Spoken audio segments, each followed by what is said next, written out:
well-being of people by providing assistance, services, and programs that build human capital. So this is a business that is lined up for consideration this morning. Members will get an opportunity to weigh in on the contents of this bill. It's a bill that provides for the establishment of the National Board of Social Protection and defines its composition, functions, powers, and its sources of funds,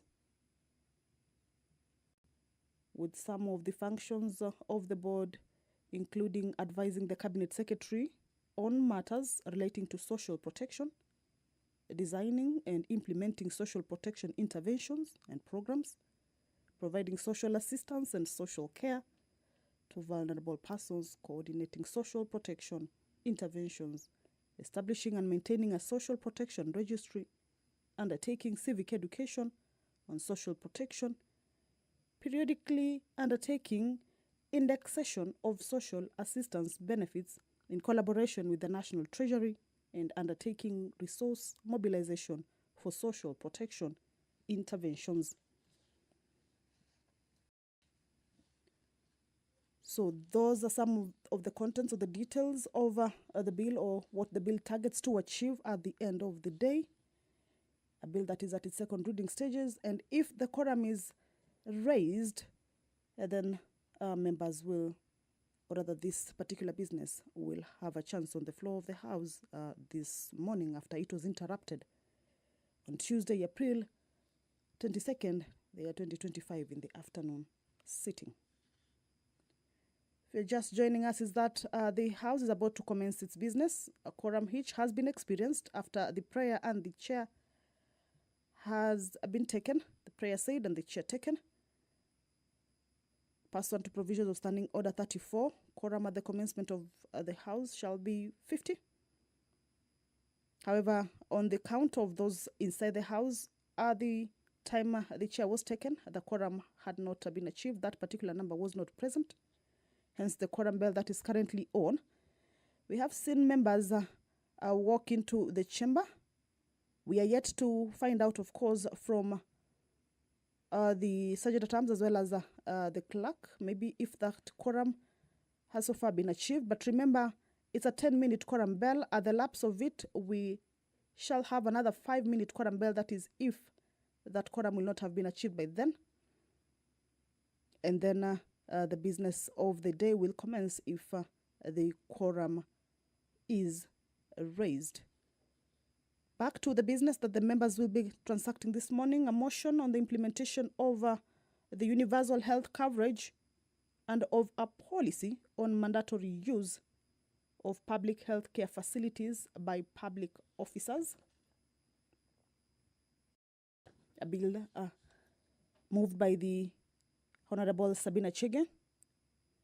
This is a bill, or rather this is a motion that is lined up for consideration, coming up for consideration this morning.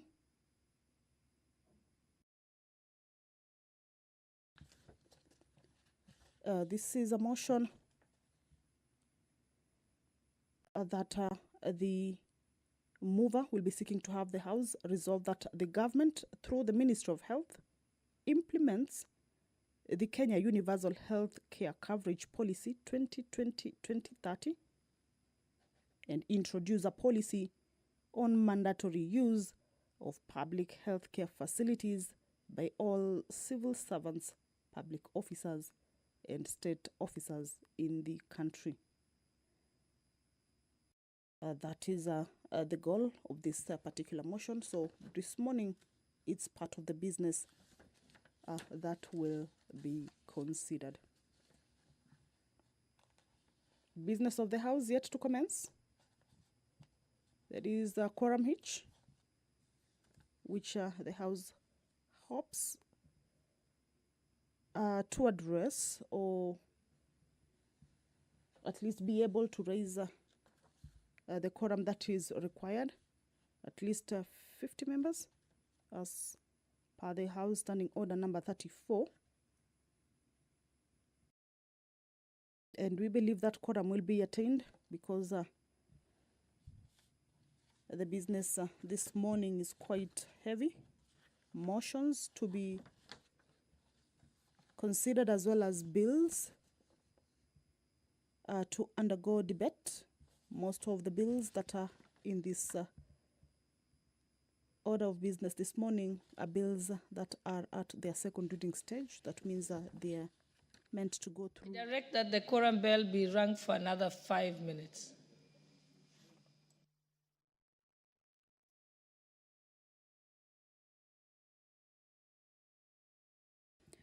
Well, again, we have heard it from the Speaker, directing that the quorum bell continue for a further 5 minutes. That means the House has failed to raise that quorum at the first shot of 10 minutes.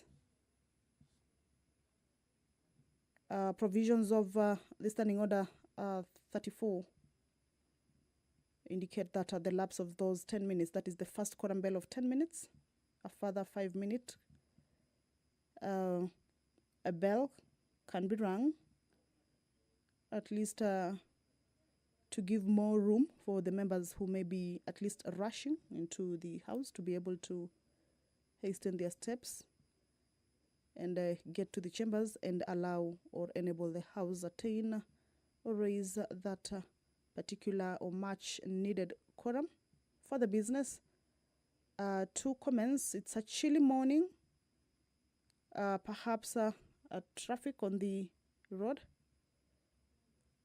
However,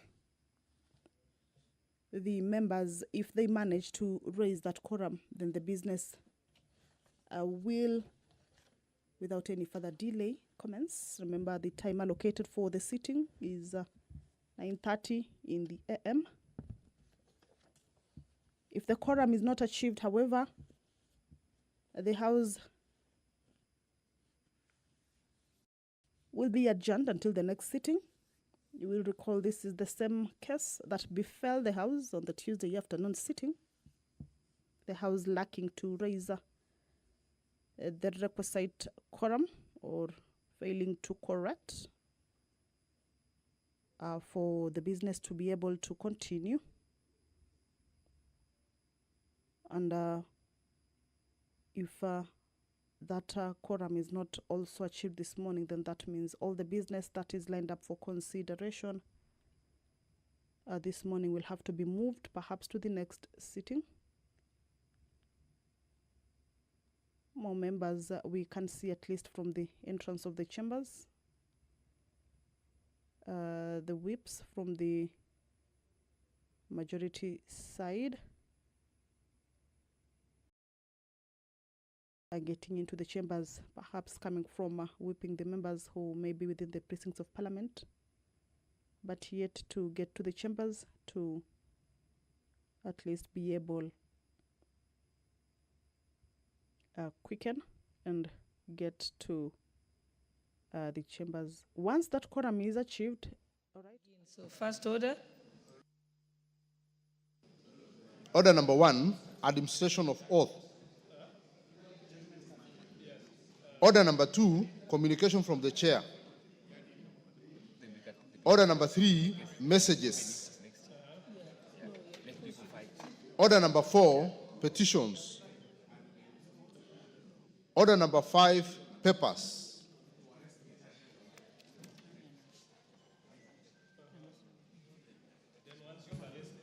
Thank you very much, Honorable Speaker. Honorable Speaker, I beg to lay the following papers on the table of the House today, Wednesday, April 23rd, 2025, in the morning sitting. Reports of the Auditor General of Financial Statements for the year ended 30th June 2024 and the certificates therein in respect of African Union and other international organizations subscription fund. 2, Agri and Cooperative Training and Consultancy Limited. 3, Asset Recovery Agency. 4, Commission on Administrative Justice Staff Mortgage and Car Loan Fund. 5, Credit Guarantee Scheme, the National Treasury. 6, Democratic Party of Kenya. 7, Executive Office of the President. 8, Government Press Fund. 9, Kabete National Polytechnic. 10, Kenya Accounts and Secretaries National Examinations Board Foundation. 11, Kenya Export Promotion and Branding Agency. 12, Kenya Plant Health and Inspectorate Services. 13, Kenya Water Towers Agency. 14, Kenya Wildlife Service. 15, Kisii National Polytechnic. 16, Migori Teachers Training College. 17, Ministry of Defense. 18, Movement for Democracy and Growth Party. 19, National Agenda Party of Kenya, NAPK. 20, Privatization Authority Mortgage Car Loan Scheme Fund. 21, State House. 22, Tanathi Water Works Development Agency. 23, Technical University of Mombasa Enterprises Limited. 24, the Commission on Administrative Justice. 25, Tourism Research Institute. And 26, Unclaimed Financial Assets Authority. Honorable Speaker, I beg to lay.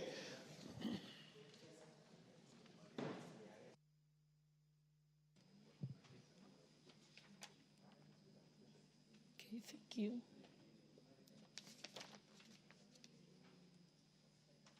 Okay, I think we have another paper. The chairperson for the Departmental Committee on Social Protection.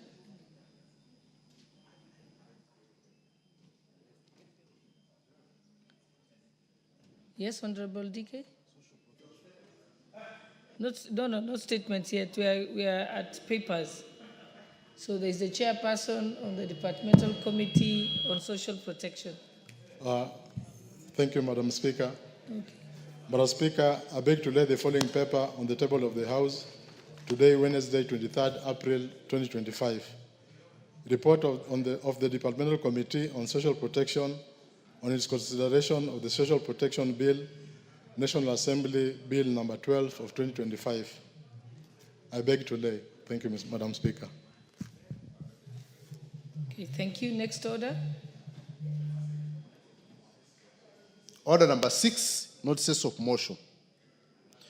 Order number 7, questions and statements.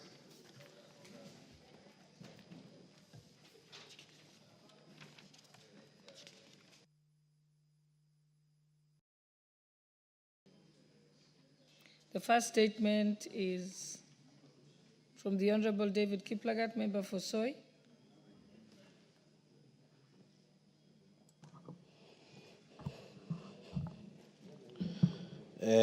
Thank you, Madam Speaker.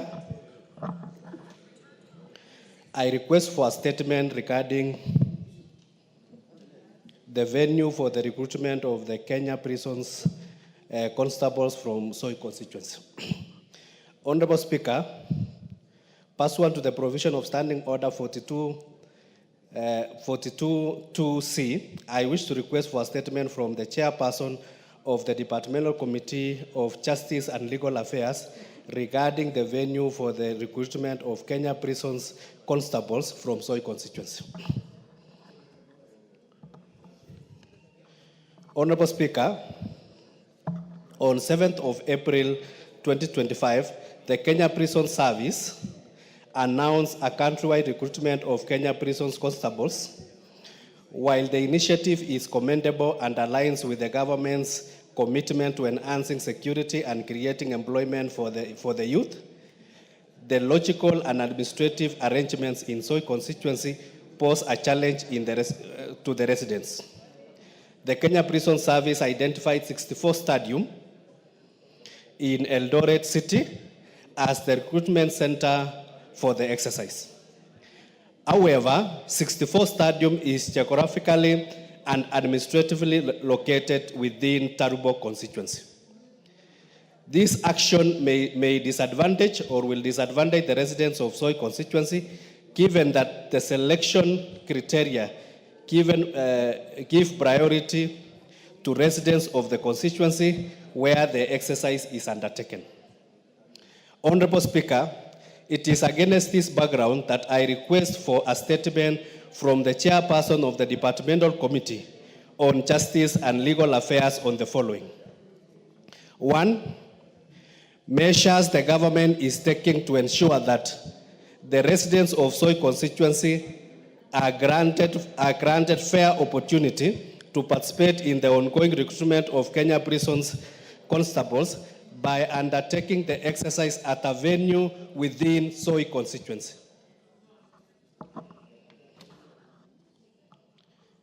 2, A report on the circumstances surrounding the selection of 64 Stadium in Turbo constituency as the venue for the recruitment of Kenya Prison Service officers from the Soy constituency. And lastly, steps taken by the selection panel prior to publishing the advertisement, including providing evidence on the public participation and engagement within the with the stakeholders, if any. I thank you, Honorable Madam Speaker. Thank you.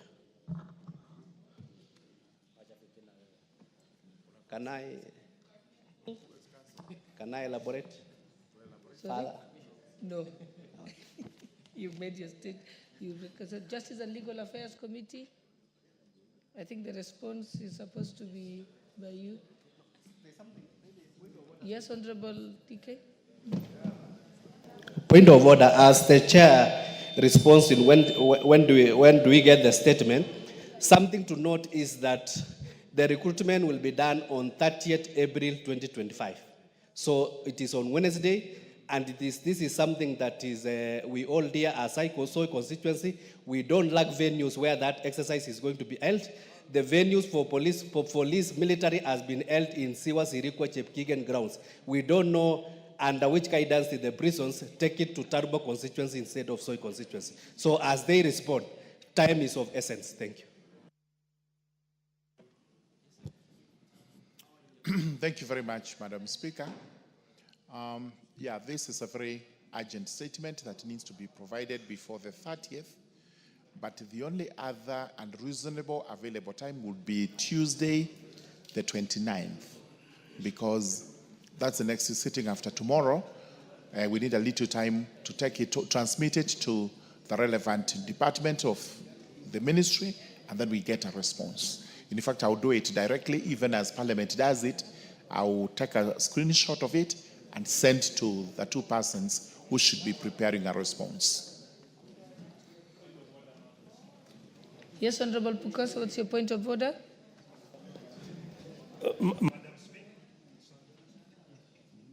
Madam Speaker, I think this is a matter of urgency that should not wait, because if they are going to change even the venue to within Soy constituency, then it will mean that it has to be gazetted.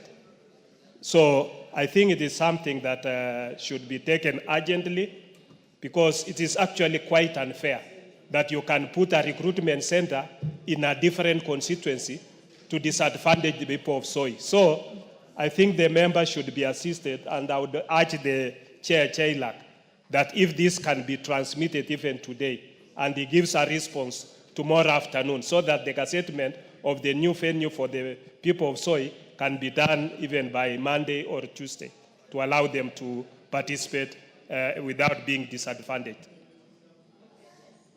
Yes, Honorable Murugara.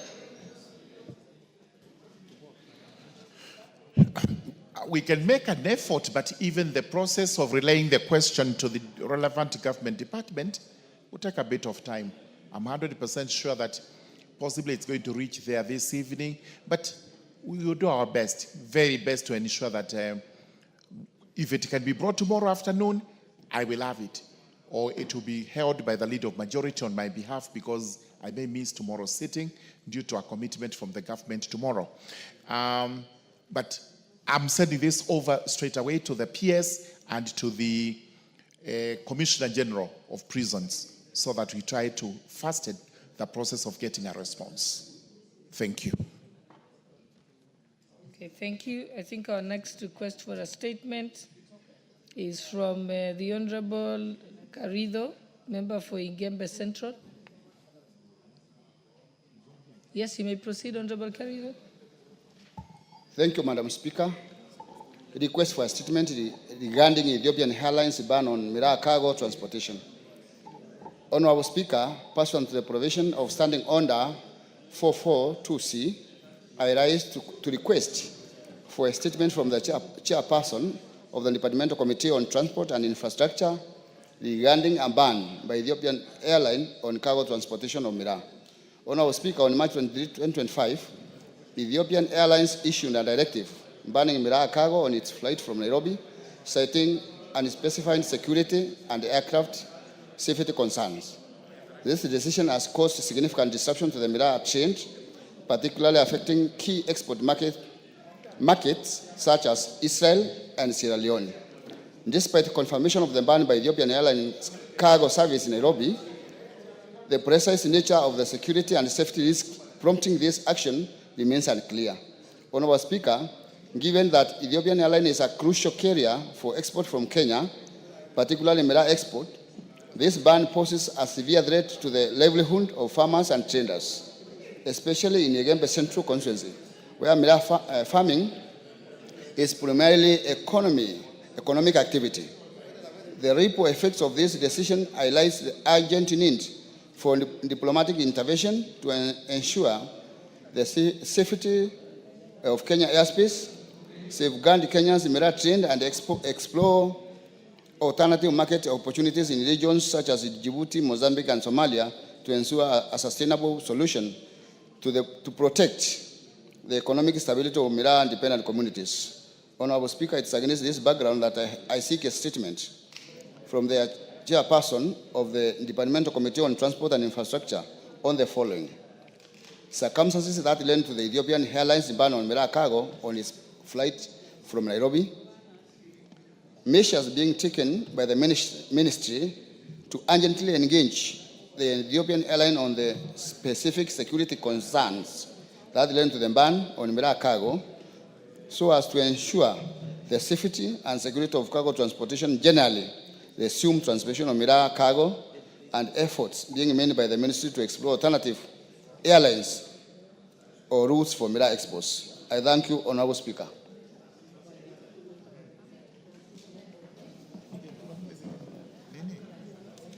Where is the chairperson for the Departmental Committee on Transport and Infrastructure? Yes. Thank you, Honorable Speaker. We were a response second week after recess. But I also think that question has a lot to do with the Agriculture Committee, although we'll rise and see what response we should give and what response should come from the Committee on Agriculture.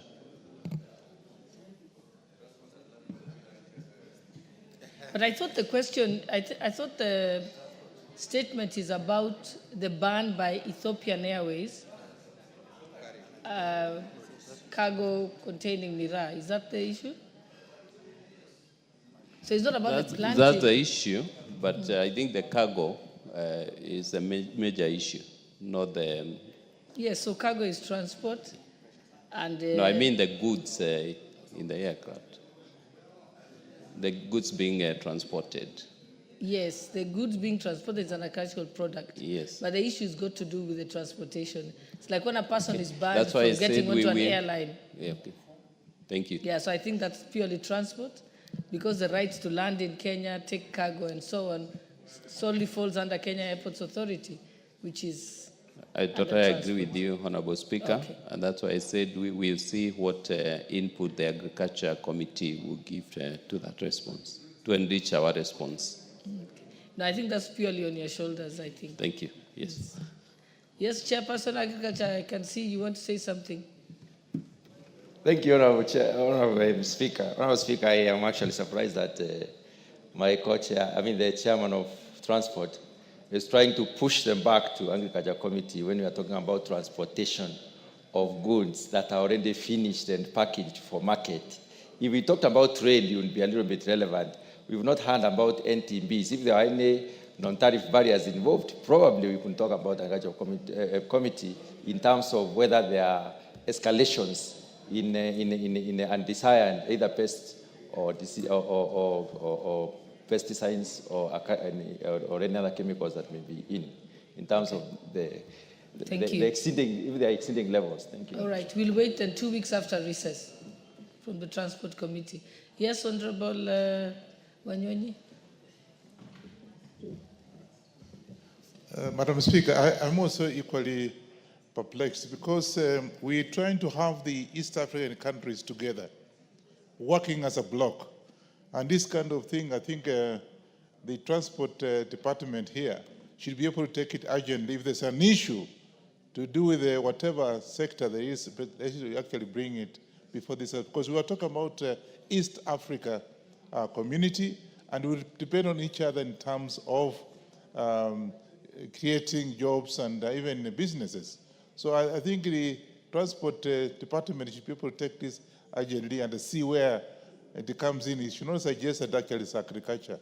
It's actually to do with business within the East African community. Okay, thank you, Honorable Wanyoji, for the emphasis. Now we can move to the responses to statements that have been requested. And I think we'll start with the Honorable Member for Runyenjes, Honorable Eric Karemba. You were supposed to respond to... Oh, yes, sorry, the question was yours, but it's the Chair Agriculture who's supposed to respond, yes. Chairperson, Agriculture and Livestock Committee, Honorable Mutunga. You have a response? Honorable Speaker, I do not have a response with me right now, but I can get it in the course of the morning.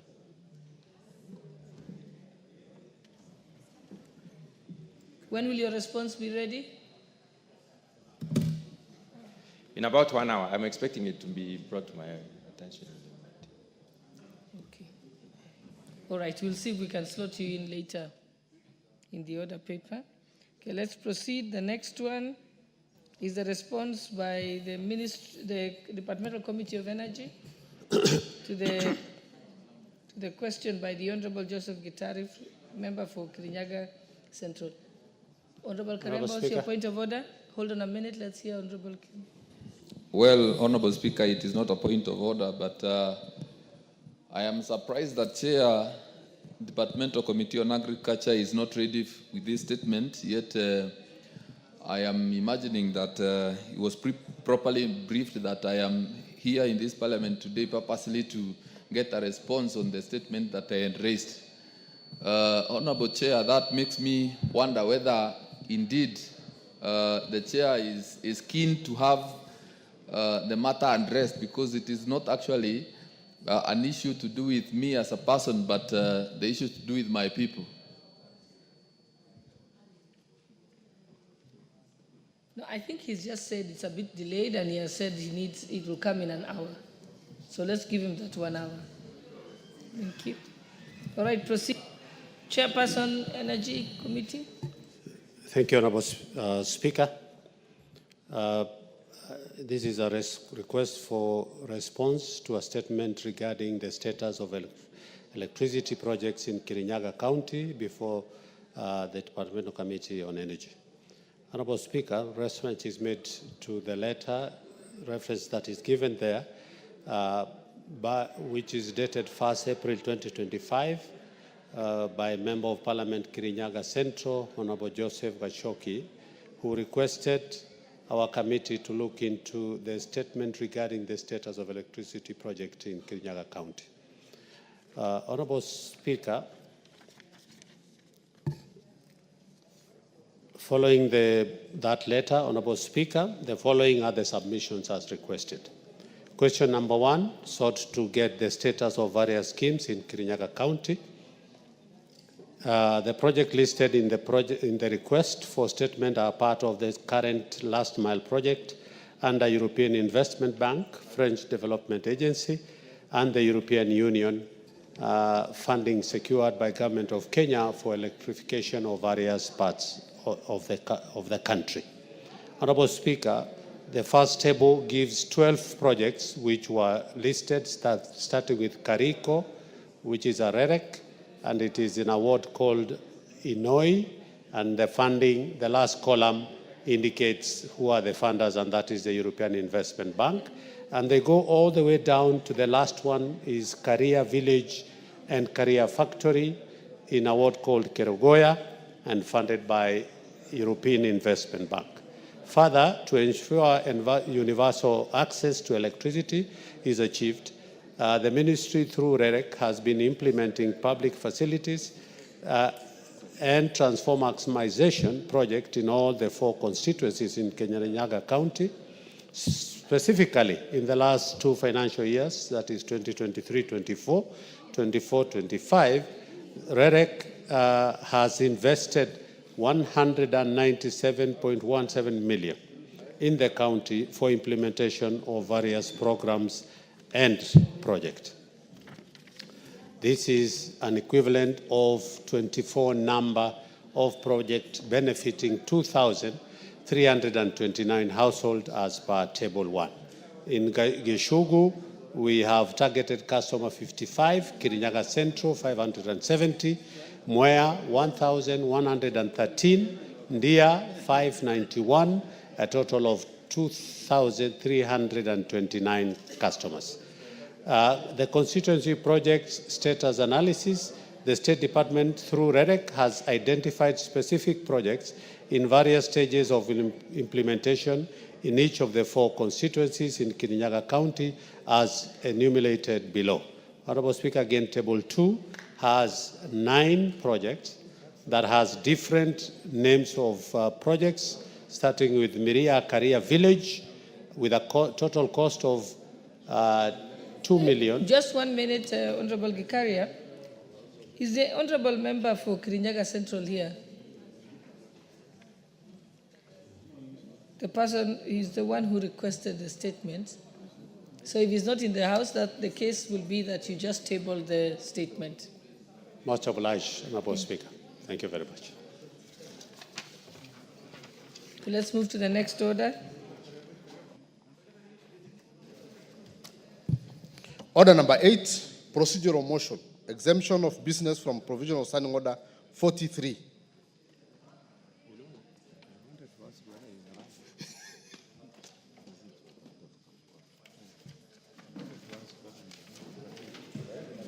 Honorable Bayer for the Leader of Majority. Thank you, Honorable Speaker. Honorable Speaker, I beg to move the procedural motion on exemption of business from the provision of Standing Order 43. Honorable Speaker, that this House resolves to exempt the business appearing as Order number 9 in today's order paper from the provisions of Standing Order 43, being a Wednesday morning, a day allocated for business not sponsored by the majority or minority party or business sponsored by a committee. Honorable Speaker, in moving, I want to say this, that today is Wednesday, and Wednesdays are meant for private members' bills and or committee bills. But because we have a matter that is very important for this country, the Social Protection Bill, Honorable Speaker, it is important that we allow debate on this bill that is coming on the second reading so that we are able to pass this as soon as possible. Honorable Speaker, passing this bill unlocks billions and a lot of money that will be used, Honorable Speaker, for social protection. If you look at social protection, we have money that is usually given to Kenyans that require support of government in their livelihoods and in their lives. And this is such an important bill, Honorable Speaker. As I prepare the Honorable Silvanus Osoro, the Chief Whip, to second this motion, Honorable Speaker, I would like to say that this is a piece of legislation that we must have as a country, the Social Protection Bill. This bill, Honorable Speaker, if you look at the money that we give, 3.4 billion, Honorable Speaker, that goes into supporting the WAZE, the fund that is usually released, the Social Protection Fund, and many other funds and other monies that are given in kind. If we do not pass this bill as a country, we suffer the consequence of not being able to support the vulnerable people in our country. And therefore, it is important that this Wednesday today, we debate this bill and pass it at second reading so that, Honorable Speaker, we unlock the billions of funds that may come from our friends, our donors, and partners who want to support the vulnerable. I can see the Honorable Member for Nakuru looking at me. Yes, there are very many vulnerable people in Nakuru. And if we pass this bill, Honorable Speaker, the people of Nakuru will be helped and they will have a lot of money, Honorable Speaker.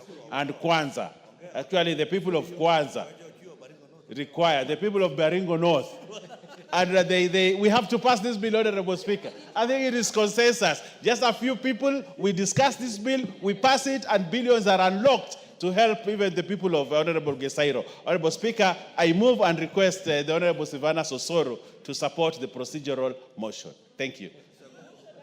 To second the procedural motion. Proceed. Thank you very much, Honorable Speaker. Honorable Speaker, you know the Honorable Deputy Majority Leader was a drama teacher in school, so he speaks with a lot of expressions when making a point, and that is very good. But be that as it may, Honorable Speaker, what we are seeking in this procedural motion, Honorable Speaker, is to exempt the business, Honorable Speaker, of today, this very morning, because ideally, it's within the knowledge of members that Wednesday mornings are preserved for the private members' bill, and it can only be through the movement of this House, the agreement by this House, that we exempt that business so that we can dispense of the government business, Honorable Speaker. That is very crucial. Honorable Speaker, one of the very serious business that we really need to dispense of, Honorable Speaker, that is in the order paper, is the Social Protection Bill. I see several members really confusing the bill that is in order 11 and the bill that was also in the order paper yesterday, Honorable Speaker. And I want to assure the honorable members that the bill that is in order 11 is a private member's bill. Very, very different from what members, think to be what should be on the order paper, Honorable Speaker. So we seek to exempt the business, Honorable Speaker, of today, so that we can push forward the business of the social protection. But, Honorable Speaker, I was surprised when Honorable Owen said that the reason why we are pushing for the social protection bill is to support people like the Honorable member for Kwanzaa. And I don't know what he meant. I don't know whether the Honorable member for Kwanzaa is 75 and requires the 2,000 shillings and in a month. But if indeed he requires, when eventually it goes up, it will be very good. So, and he should have mentioned the other members, the Honorable Yusuf, the Honorable member for Kwanzaa, and several others, Honorable Speaker, who are 75, Honorable Speaker, and above. And with that, Honorable Speaker, I beg to second. And Honorable Moroto, too.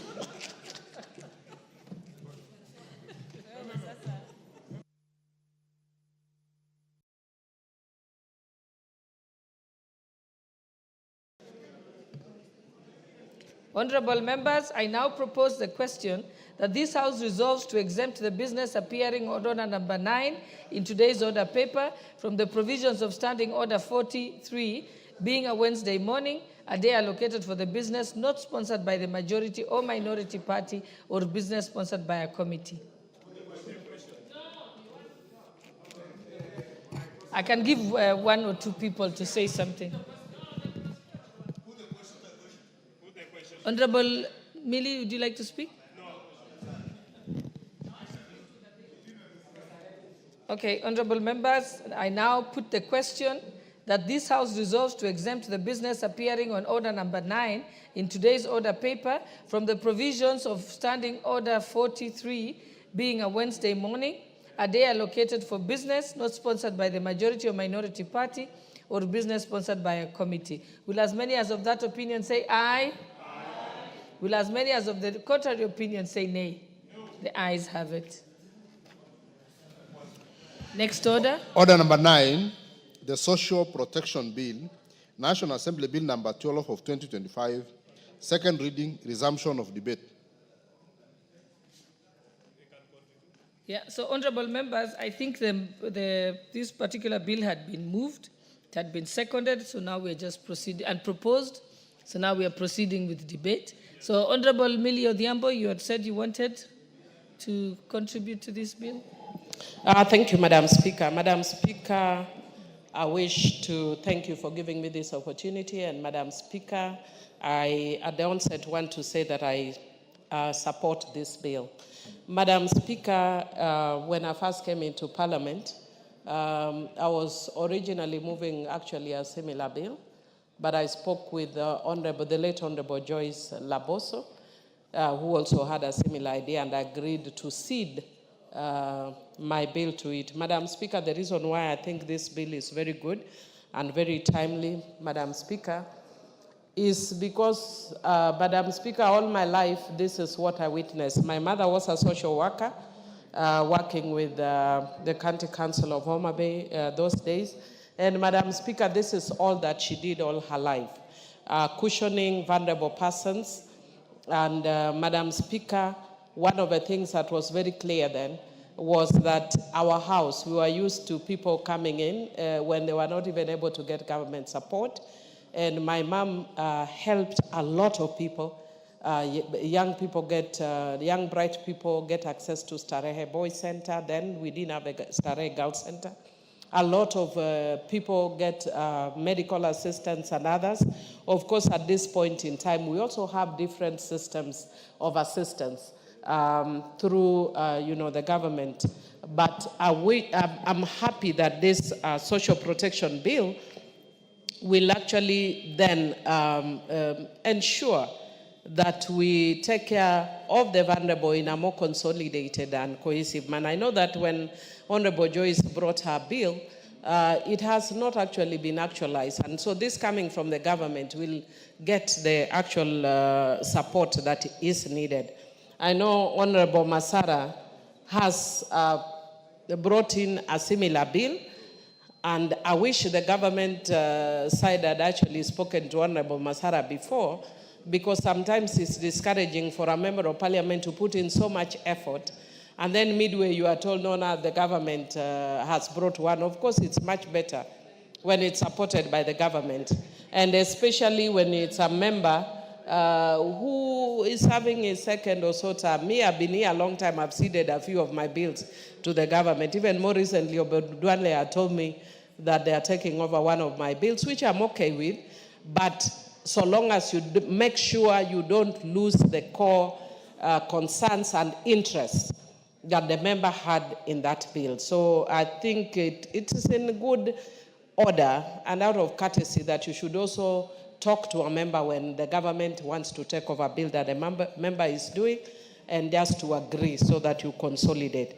Madam Speaker, one of the things that I'd want to say that I like about this bill is on the principles of the bill, Madam Speaker. And Madam Speaker, if you look at clause 5, clause 5 says the implementation of this act shall be guided by the following principles: equity, social justice, inclusiveness, non-discrimination, and participatory governance. Madam Speaker, when you talk about equity, it means that we'll be paying focus to especially marginalized and vulnerable groups, including women, including poor children, and areas that even have economically for many years been marginalized and not included in the system. And Madam Speaker, when you talk about non-discrimination, again, it's the same concept that brings in all those areas that have been left out. Madam Speaker, I'm also happy that the other principle that is raised in the bill is promotion of a rights-based approach to the delivery of social protection interventions.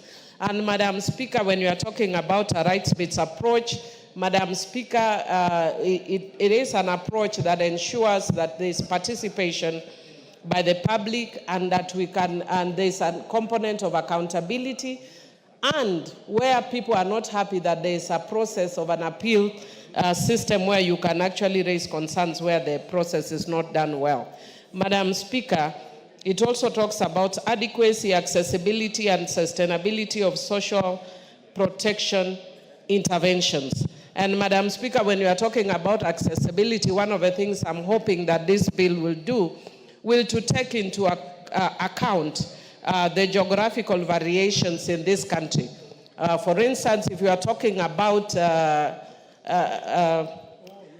Madam Speaker, even as I'm speaking, I've gotten distracted by Honorable Clive, Madam Speaker. And I would just want, Madam Speaker, I don't know if I have your attention. Madam Speaker? Yes, Madam Speaker, Honorable Clive, who has since started calling himself Honorable Matiang'i. Is he properly dressed? He's wearing sneakers in the house. I know he's really supporting Honorable Matiang'i, but he's wearing sneakers in the house. Is that proper dressing for a member, Madam Speaker? Maybe you can direct maybe after I've finished my I think contribution. the Sergeant at Arms can check that and advise me, because I can't see. Yeah, I know he has. He's come with me from Tashkent, and he got very good outfit from Tashkent. But is this the time to showcase what he got from Tashkent, Madam Speaker? Madam Speaker, the adequacy, accessibility, and sustainability of social protection intervention is also important. And so that, Madam Speaker, we are not just talking about tokenism. So, and then we feel that we have actually supported our vulnerable. Madam Speaker, I want to give an example of what I saw one time in my constituency. Madam Speaker, why this bill is important. One time when I was going around and I went to this community, and this lady... What's your point of order, Honorable Osoro?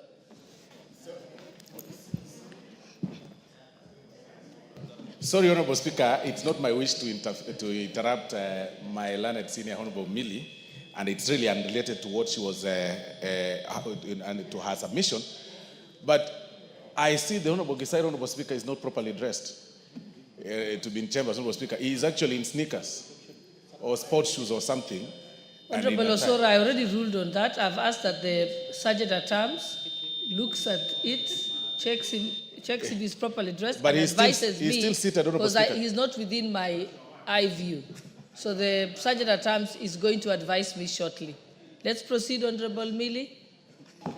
Thank you, Madam Speaker. Madam Speaker, I'd already actually raised the issue, because I know Honorable Clive wants to show that he's come back from Tashkent, Uzbekistan.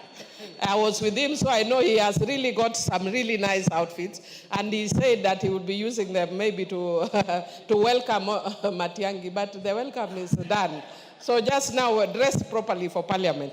But Madam Speaker, I was just saying, I was giving an example that when I went to my constituency, Madam Speaker, and one of the women who came to me, the public actually asked me to assist this woman, and when she came to me, she literally pulled her dress up, her blouse up, before the public. And she had a terrible breast, which was oozing with pus. And it's one of the things that I've just seen on textbooks, Madam Speaker. And Madam Speaker, unfortunately, what Kenyans know now is that social protection has become almost a sole mandate of elected leaders.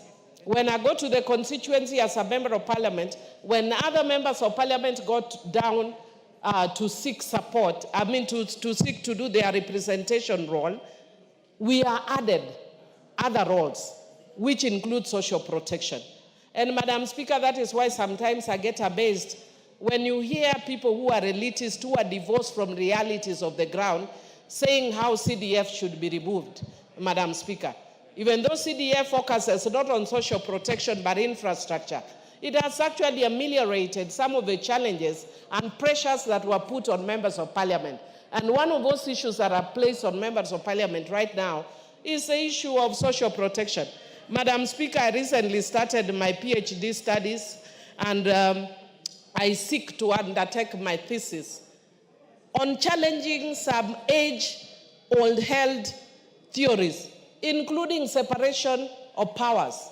Madam Speaker, a very good concept that talks about the role of an MP being legislative, representative, and representation, but forgets the reality on the ground. That when I go to the ground, the public knows that that is, by the way, it's not my main role. The public knows my role is social protection. The public knows my role is development. And where it works, why do we have to fight what works? If we see a system that is working, must we remain true to something that was developed in 18-something? By somebody who didn't know my village, Kolokanyala in Rusinga Island, who doesn't know those realities. And Madam Speaker, we now also have scholars, we have intellectuals who can also come with beautiful theories.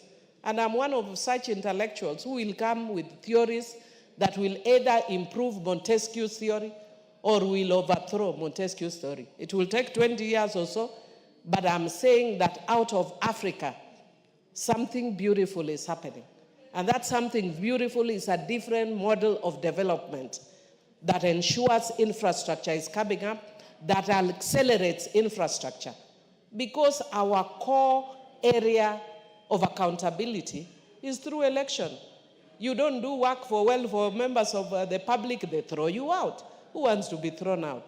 So, Madam Speaker, we have to reconceptualize how we think. And one of the things that this would help before it completely overwhelms MPs is the issue of social protection. Madam Speaker, we provide for people with medical needs. We provide for bereavement. We provide for, mental health. We support even people who are having diaries and all that. Young men who want to marry and cannot be able to marry because they don't have means. It's the role of MPs. Madam Speaker, if I was asked to write a CV of what an MP is, it's very different from what I see the elite people write. Legislation, representation, and oversight. We are pastors, we are intercessors, we are preachers, we are social protection systems, we are ATMs, we do, pardon? Councillors. Madam Speaker, the list is endless, but we need to reduce it to a manageable level and look at the ones that work. And one of them that works excellently and people are coming from all over Africa to benchmark is CDF. And that is why, in order to shield us, let us make sure that the government at least takes the social protection to protect our vulnerable women, to protect our vulnerable children, to protect persons with disability and other marginalized and minority communities in the society. With those few remarks, Madam Speaker, I support. Thank you. The Honorable Member for Suba West, Honorable Masara. Suna West, yes, Honorable Masara. I know you had a similar bill. Yes, proceed.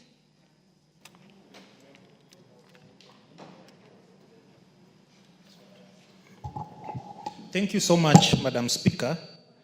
Madam Speaker, I think our gods are with us because in this parliament, we are going to pass a bill which is going to help so many people. I want this house to also remember the late Honorable Laboso, Joyce, because her, with the assistance of Honorable Meli, who also assisted me to draft the bill, and I'm copying her. She's doing her PhD on the same line. I'm also a student of PhD on the same line. And we are talking about this particular bill. The Social Protection Bill, Madam Speaker, is a very important bill. And I want to support this bill, but I want to put Parliament into put some information that the bill I've worked for the last 7 years is why this bill is in this house, because it was supposed to go to the third reading. Madam Speaker, the beneficiary of social protection bill are people who are really in need of our support, more so as leaders. In Kenya today, if I can give a brief for those who have not gone through this bill, people, the vulnerable society are benefiting. But by the time this bill, the program was started, they were being given 2,000. By that time, $1 was 100 shillings. It was equal to $1. So according to the United Nations ranking, anybody earning or living with below $2 per day is supposed to be supported. Currently, $1 is, for some times back, $1 was 160-something shillings, but these people are still being given 2,000. I'm supporting this bill, but in one condition, that we need to merge the two bills, because we don't want social protection, the bill, to give people tokens. And these tokens need to be managed. There need to be a rationale on how these monies are given to the vulnerable people in the society. In the Section 2 of the Children Act, the objective of this act are to caution all persons against risk and contingency throughout their life cycle. That is okay. Build human capital, capability, and resilience of all persons. and promote the well-being of persons, if we stop there, it does not talk about how it will resonate well with the economic times.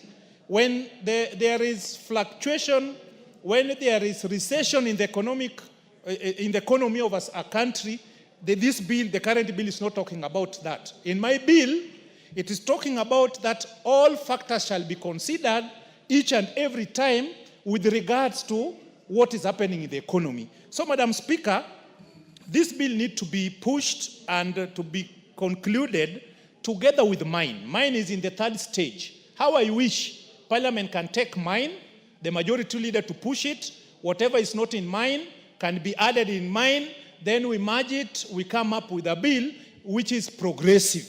Because as it is now, it is static. If it is 2,000, it is 2,000. If it is 1,000, it is 1,000. So, Madam Speaker, I want to support the passing and legislative on this particular item, but with some rider that all factors need to be considered. Part of it is not applicable, because when you talk about all persons qualifying for this particular item, Madam Speaker, in my bill, I'm suggesting that somebody can be in this bracket over a period of time. When he's out of that time, is removed from that particular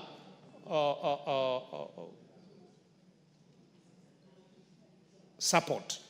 But this one is talking of all persons. So as I support this bill, I'll talk with most of our members and the leadership of Parliament so that we can bring them together. We come up with a legislation which is progressive, which will go for a longer period of time, but as well helping the needy people. Madam Speaker, the CDF now, we have a provision of supporting these vulnerable people through paying for them health, NHIF, the previous scheme. Now it is SHA. When this bill is implemented, the county government also will be given opportunity to... What's your point of order, Honorable Otiende? Thank you, Madam Speaker. Madam Speaker, I seek your direction on Standing Order number 1 on a very simple matter. I'm listening to Honorable Masara support the bill, but he's also asking you to direct that his own bill be brought forth so that the bills can be considered together.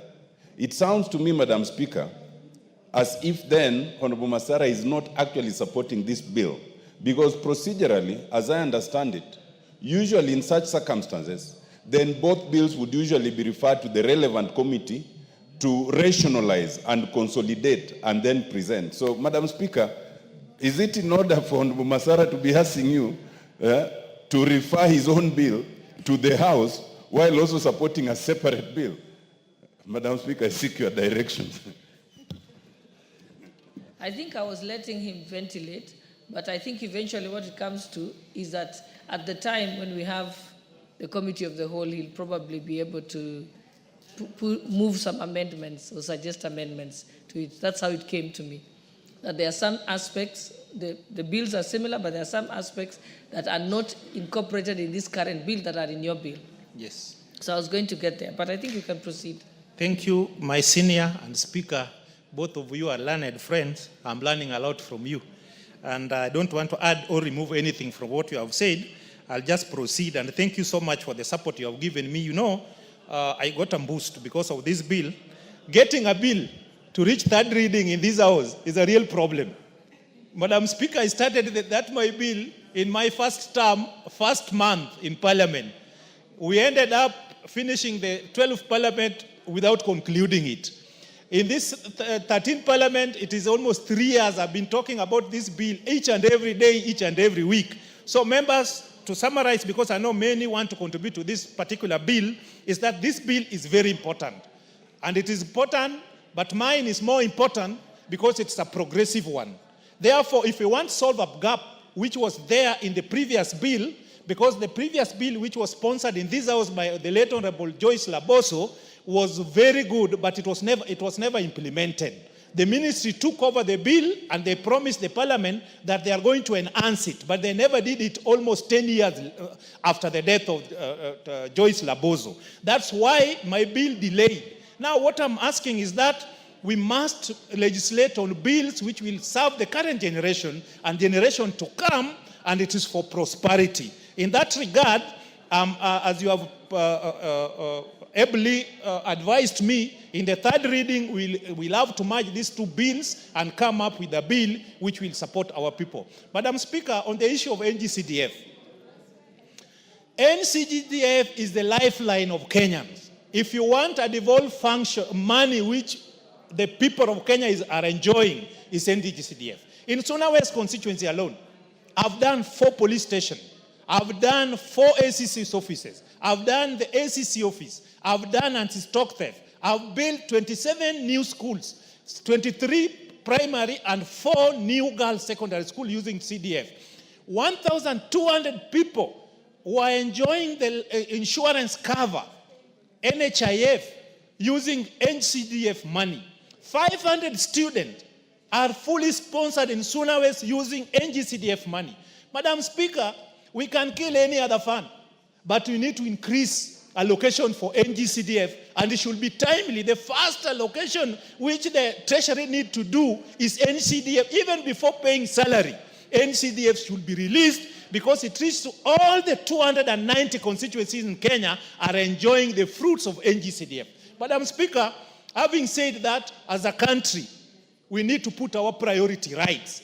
And as a researcher, I know when you have operated with an item for over 10 years, we need to relook into our constitution so that where the drafters erred or where there were gap can be corrected so that Kenyan people can enjoy. I'm an aspirant I'm going to be a governor of Migori in 2027. But the truth of the matter is, as it stands, the people cannot enjoy the fruits of devolution. Many people died, including Dr. Odhiambo Mbai. But now their families and generation are not enjoying the fruits of devolution because of the gaps in the constitution. Madam Speaker, you remember I'm the last mayor of Migori. I operated with the Local Government Act, Cap 264. Okay, let's give him a minute. Thank you, Madam Speaker. You know, there are very few mayors in this town. His Lordship, the mayor. I'm very few, like now I'm the only one here. If you can look, the money, the project we started with the Latif, which was only 57 million per municipality. They are the project now, the county, especially on the health sectors. All the health centers started by Municipal Council of Migori are the ones still existing today.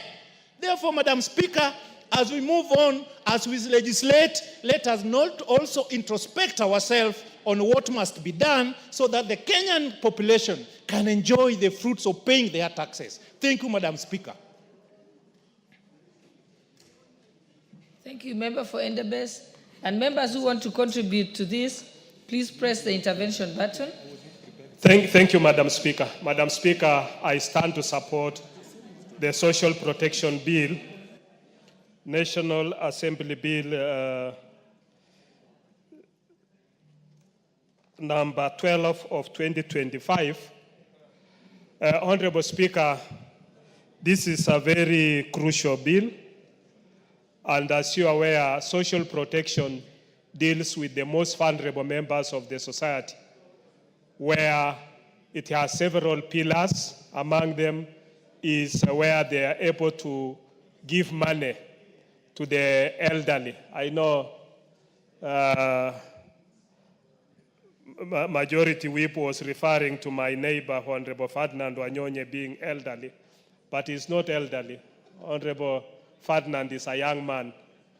And when I was growing up, I saw him fighting with Norway, Kesa Makalanganga, very hard, and he's still very energetic and going very strong. So he's not elderly. And I'm being told by the women rep for Kericho that he married a second wife the other day. So he's still young.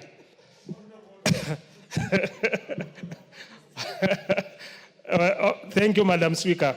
So we've been seeing that in this bill, Honorable Speaker, the social, the SAF fund, the Social Accounts Fund, through the amendment to the Public Finance Management Act, will be able to be created.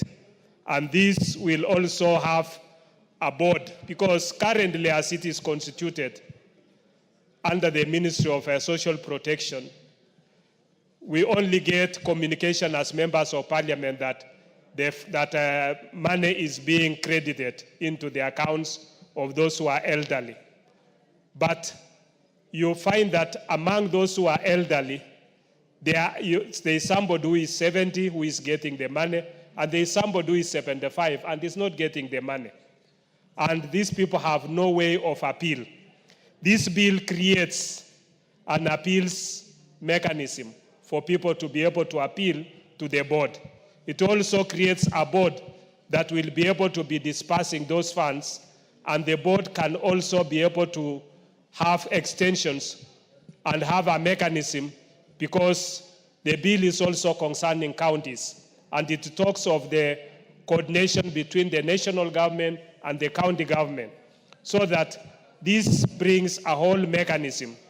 Madam Speaker, you know that we have a contentious county allocation of revenue bill in this House. And the main reason is that we got devolution as a country. But unfortunately, we devolve corruption to the counties. Most of the money that is going to the counties is not ending up in the ward level. It is yesterday I saw the control of budget, Mr. Kango, making a very serious allegation that county governments, once they've made a requisition for bending bills, the bending bills, once they are released, are not ending up to pay the A and B who had been requested for that payment.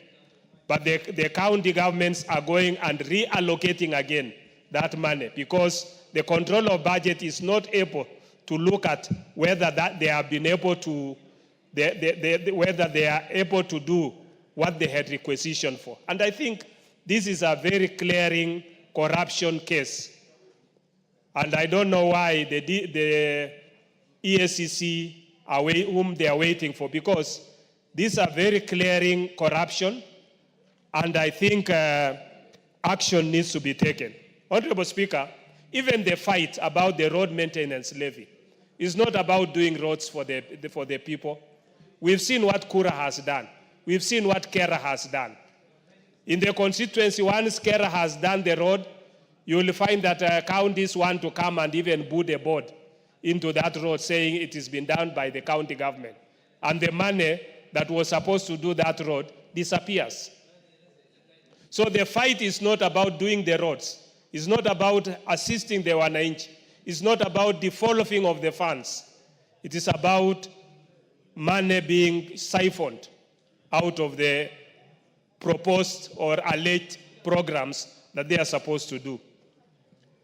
Honorable Speaker, I think as a House we need to pass this bill so that we can have a clear mechanism on how those who are most vulnerable within the society, the elderly, the orphans, those who are within poverty-stricken areas. And it's very sad, Madam Speaker, that yesterday in Nairobi alone, we lost about 6 people in the slums of Mathare and other places as a result of rains. These are risks. This is what exposes our people to unnecessary deaths, where you have a stone falling into a house where there is a mother and the children, and all of them loses their lives. This is very sad, Madam Speaker, that it should not be happening in this day and era. And therefore, I think it's important that as we come into and forming this social protection, House approving the social protection bill, and us having a board that will be able to look at this, the most vulnerable members within the society. That issues about people being killed by excess, a lot of rains and causing floods should not be happening. Madam Speaker, I heard the former mayor for Migori talking about that his bill needs to be matched with this bill at the third reading. That is not a possibility. It doesn't happen. That is not how bills or how laws are made. His bill will,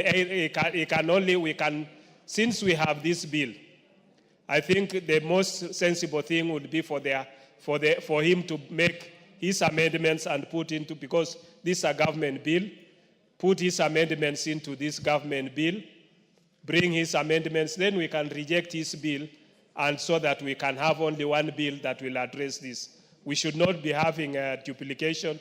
Then later on, we are not able to do it in a proper way. So since this is a bill that is sponsored by the majority, we should be able to, even our own standing orders gives it that the majority or a bill sponsored by government has priority of a bill that is sponsored by the member. And therefore, this is a bill that is now going through the second reading. We'll be able to pass it. Then once we pass as a House, and because it's a priority, we can go to the committee of the whole House, pass this bill, it goes to the Senate, and the Senate can also fast track it so that it becomes a law. With those few remarks, Honorable Speaker, I want to support this bill and hope that we can be able to fast track it and make it necessary for Kenyans to be able to enjoy social protection. Thank you, Madam Speaker. The Honorable Member for Kericho County, Honorable Beatrice Kemei. Thank you, Honorable Speaker, for giving me this opportunity.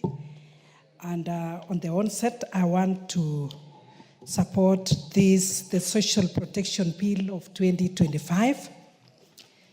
Honorable Speaker, this is a very, very important bill to me and even to us as members of Parliament. Social Protection Bill. This bill takes care of the vulnerable in the society. And this is where we have the government having these policies and programs which are designed to safeguard individuals against poverty, vulnerability, and even social exclusion throughout their lives. This is a bill, Honorable Speaker, that aims to prevent or mitigate risks and emergencies, and especially for the vulnerable groups, and it will promote social inclusion.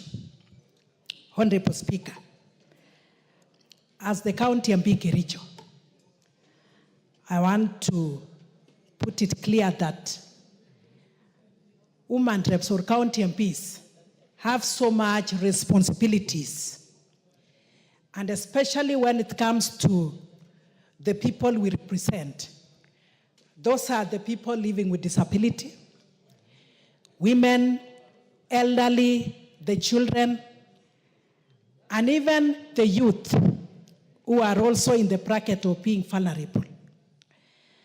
And Honorable Speaker, with this knowledge, the allocation of NGAF is not enough to cater for the needs of these many vulnerable groups. I'm glad when we have this bill because it will help us so much. And especially when it comes to the basic needs. Honorable Speaker, I have been able to meet at least many of these vulnerable groups, and especially women, the widows, and even those having children living with disability. With the allocation of NGAF, I've been able to help quite a number. Over 20 have habitable houses. And Honorable Speaker, what we have is so much. The demand for good houses is so much. Not to forget clothing, and even especially during this season when it is raining. Those who don't have blankets are so many, Honorable Speaker. Those who don't have good shelter are so many. So with this social protection bill, I am sure the government, the national government, and to a large extent, the county government will be able to help these vulnerable groups, of which here we have those living with disability, we have the elderly, we have the orphans, Honorable Speaker. I'm looking at the groups which that the board will be able to provide the social protection and to these particular groups, orphans or vulnerable children, the poor older members of the society, persons with disabilities, persons in extreme poverty, persons who are affected by shocks. So, Honorable Speaker, we have these categories. And even in Kericho County, we have so many of these. Not forgetting the parents who have these vulnerable children. They cannot work, they cannot even provide for these vulnerable children, the PWDs and even others.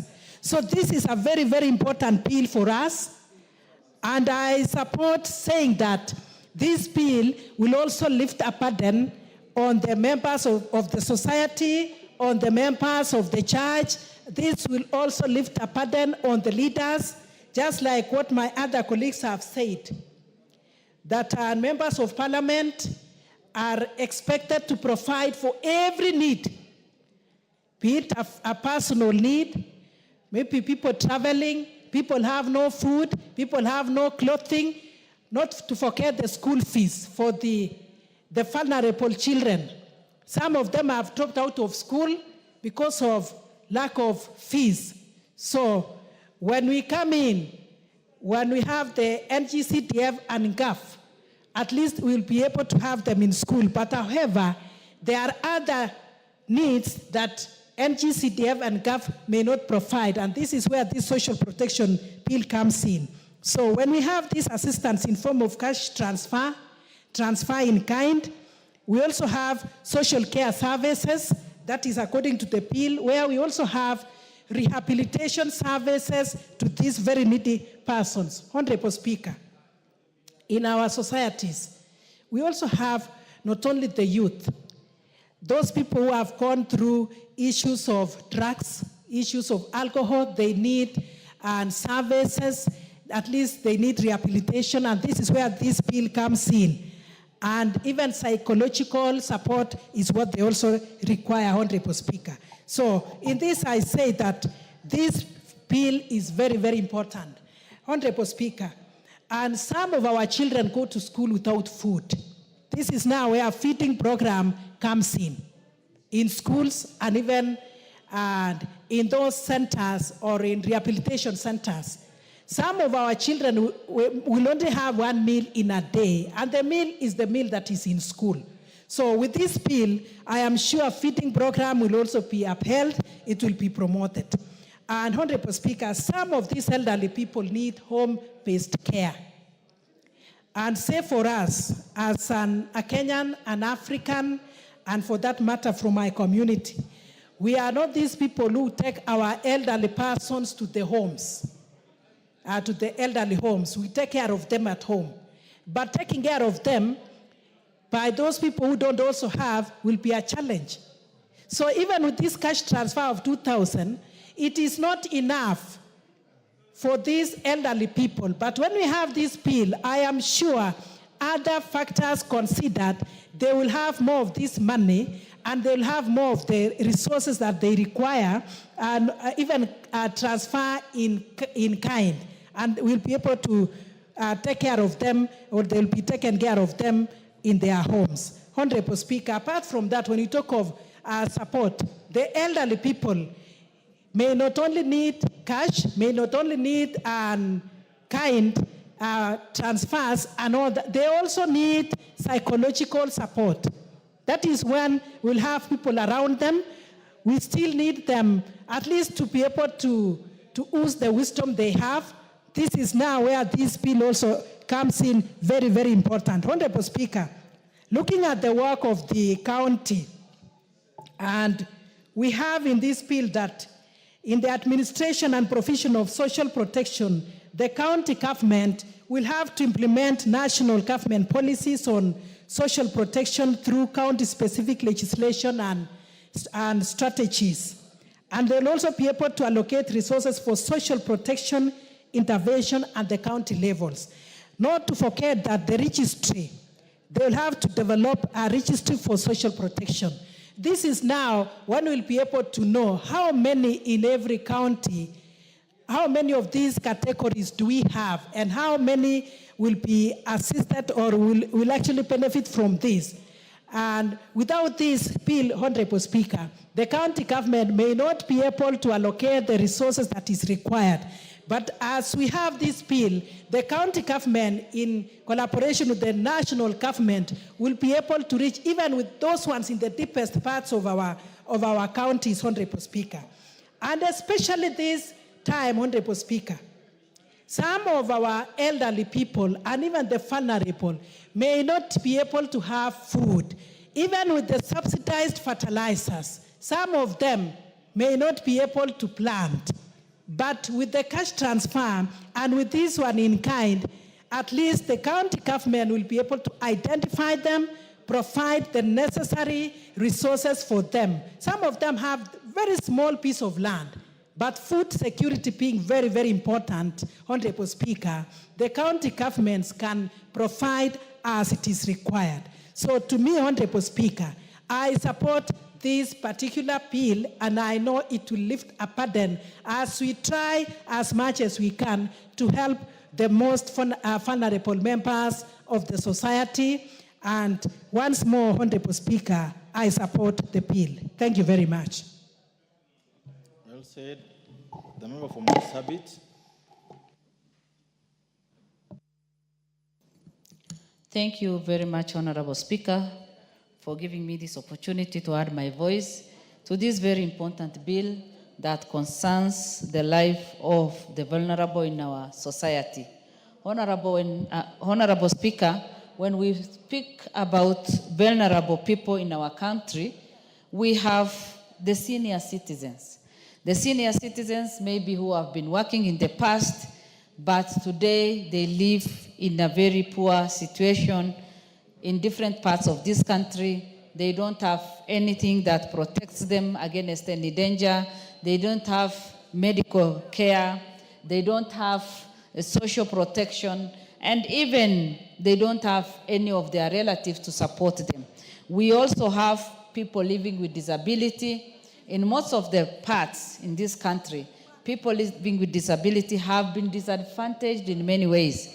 And most of the time, African society look at them and they feel that, you know, any person living with disability is like a curse to that family or the relatives. And they hide them, they keep them, they are not exposed, they are not given opportunity to go for education, they are not given the opportunity for any protection against any danger, they are not even given medical care. And they end up suffering. Honorable Speaker, in addition to that, we have orphans. Children who have been orphaned and they have no parent to take care of them. And most of the time, even their relatives take advantage and they end up mistreating them. And this bill will come in and give them hope. And that is why, as I stand, I support this bill, because we'll be able to take care of the minority, the vulnerable, the people living with disability, the elderly, the orphans. And again, I want to talk about drug addiction. Drug addiction in our country is getting out of hand. Our young people, out of frustration, many of them have gone into drug addiction, and many of them are in need of going to rehabilitation centers. Honorable Speaker, as a country, we need to plan for them. We need to take care of them. We need to see how they can be rehabilitated and come back to the society. The parents of those who are drug addicted are suffering because they have no way to help them. And if this bill can also put into place how they can be assisted, that can really help. Honorable Speaker, another category of the vulnerable in our society is the people living with HIV/AIDS. We know very well that HIV/AIDS is something that affects our society and something that has been here with us for many years now, and many families are affected. And these are the vulnerables in our society that need serious attention. And this social protection bill will help all the people that are in need of the government support in every part of the country. And then we will be able, even for us as members of parliament, then we'll be able to know our needy people and support them through this bill. Honorable Speaker, we need to have serious data of all the categories that I have mentioned. And unless we have the data, we will not be able to take care of all the vulnerable people in our society. Simply because, like where I come from, we have people living in different parts of that country, Marsabit, and the distance between the headquarters and where the people are living is quite long, and we may not be able to know. So it is good for the government to take serious, to give serious attention in collecting the data of the vulnerable in every part of this country. And as we do that also, Honorable Speaker, one thing that can guide us is the poverty level in our country. The poverty level in our country is quite high. For example, Kenya as a country, over 39% live below the poverty level. Honorable Speaker, 40%, 39.6% is quite high. And to make the matters worse, the vulnerable in our societies are nowhere, and we have not given them much attention in the past. The 2,000 that the elderly people are given will not be able even to buy them medication.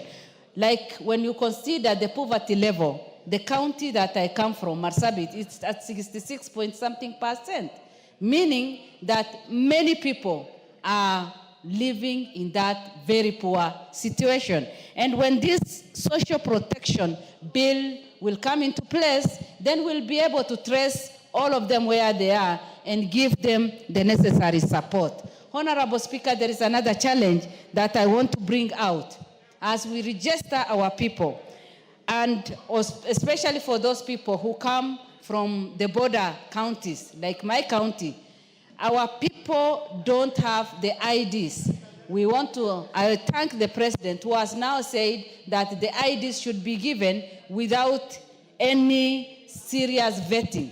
Honorable Speaker, we have elderly people of over 70 years old who do not have IDs, and yet their children are graduates, their children have gone to universities, their children are working in Kenya, and yet they have been denied. So as we push for this bill, I want to also request the government to make sure that the elderly in our country, the elderly people in our country, and especially counties like Marsabit County, which is at the border, should be given special priority for people to be registered and given ID cards so that they can also qualify for this bill and for this social protection care, so that they can be given and they can be included in the list.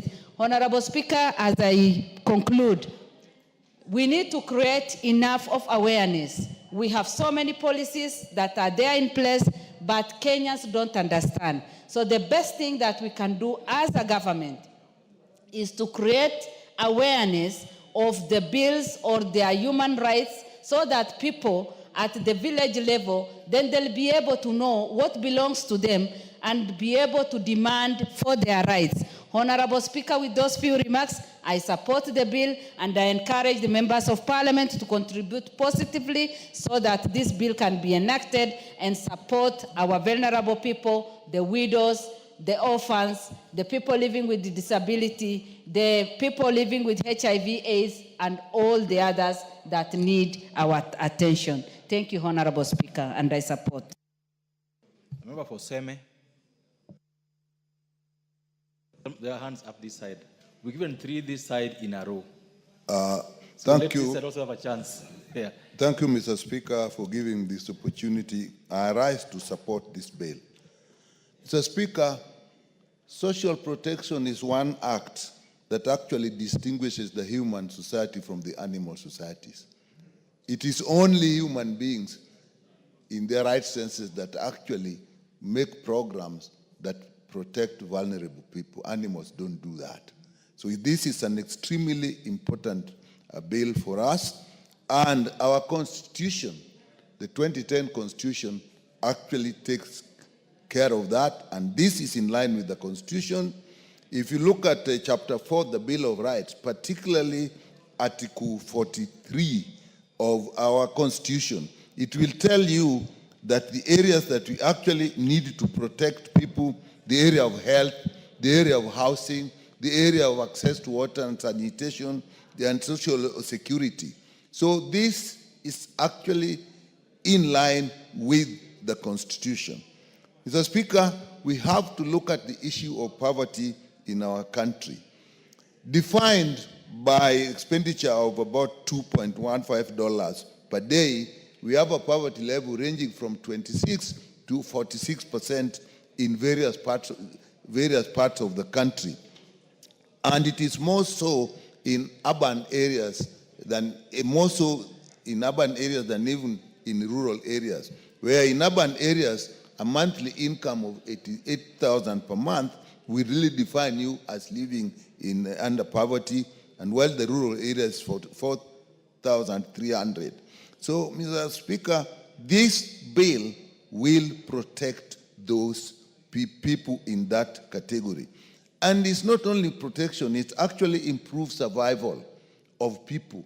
There are families that just with the minimal social protection, the children will actually survive.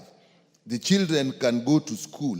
And in that way, not only survive, but you actually improve human capital. Their children, if they're supported from such families, will actually get proper education and have social mobility. Mr. Speaker, social protection is also an investment, not just an investment in a social sense, but actually socio-economic investment. Where there are cash transfers, it has actually been proven that for every dollar that is given as a cash transfer, you actually get a return in the economy of $8. So it's not just that the money that is being given in cash transfer is just spent. It's actually an investment. It's also a political investment. Some of us may have heard about President Lula, who actually, people forced him to go back even after coming from jail, being jailed by his opponents, because of the social protection programs he started that actually moved a large number of Brazilians from poverty into middle income level. So this is something that we really must support. I know there was the bill of the late Honorable Laboso, which I actually participated in, but I think it was not actually implemented. Having this bill, I think, is the right thing, and I hope this time we are serious about it. And social protection is in all areas. If you look at the area of just survival, the area of food, the area of housing, the area of shelter, the area of education, the area of healthcare, all these are actually social protection. So, Mr. Speaker, in our country, we actually have a lot of ongoing social protection programs. But I think this bill will actually help to organize and coordinate them. Mr. Speaker, a working social protection will be a big relief to politicians, members of parliament. You know how we actually contribute to all social ventures in families, and if you have proper social protection, some of that will actually be taken care of. In this country, there are a lot of ongoing social protection programs, but most of us just think of cash transfer programs, which we have for orphans and vulnerable children, which we have for elderly persons, which we have for persons with disability. But even feeding programs in schools are a social protection. Even agricultural subsidies are actually social protection. Social health insurance, like what we have in SHA, replacing it, that is also a social protection and a social security. So, Mr. Speaker, we have this, and they are going on, but they have challenges because there is no legal framework that takes care of this. And the challenges, if you take, for example, the cash transfers, the issue of disbursement is a big issue, and we've never gone through a session without a member raising the cash transfer for elderly persons. Some people are not getting the means of getting the cash transfers. We tried direct payment. We trying getting now into mobile phones, and we still have a problem that with the disbursement. We also have lack of coordination because, as I've said, all these social protections, if there is no proper coordination, there'll be a lot of double dipping. So you'll find that a family may be getting under a disability area, then the same family will be probably getting it in bursary, the same families will be having orphans and vulnerable children. So there is need for some coordination. And that's a big challenge in the social protection programs that we have. There is the issue of just pure theft and grafts, because if it's not properly organized, now in cash transfers, there are people who are helping the persons that are the recipients. And these people themselves actually do steal from these people. Even the officers that are actually running these programs. Even the banks, some money is even get lost in the banks. So again, there is need to do that. There is also the problem, we don't have an exit programs, because in some cases of social protection, people can actually, like orphans and vulnerable children, there's an age which they reach when they should exit. Even families, you do not only give social protection if it is cash transfer, there are social protection that should actually be income generating, on which people are placed once they start getting cash transfers. So people actually, I was involved in these programs, we reached situations where when mothers and women groups were actually given social protection, they reached a point when they say, actually, I've now started my own business, I now actually don't need this, and you can give it to, we don't have that now, so that it seems to be forever and ever and ever, and we don't exit people from these programs. So we need to look at that. Also, we don't have the systems of responding to socioeconomic changes. As a member said earlier, we started with 2,000. Actually, we started with 1,500, and it is this house that actually, with the motion, moved it to 2,000. Maybe we need to do better. But we don't respond to the socioeconomic changes. We don't respond to inflation.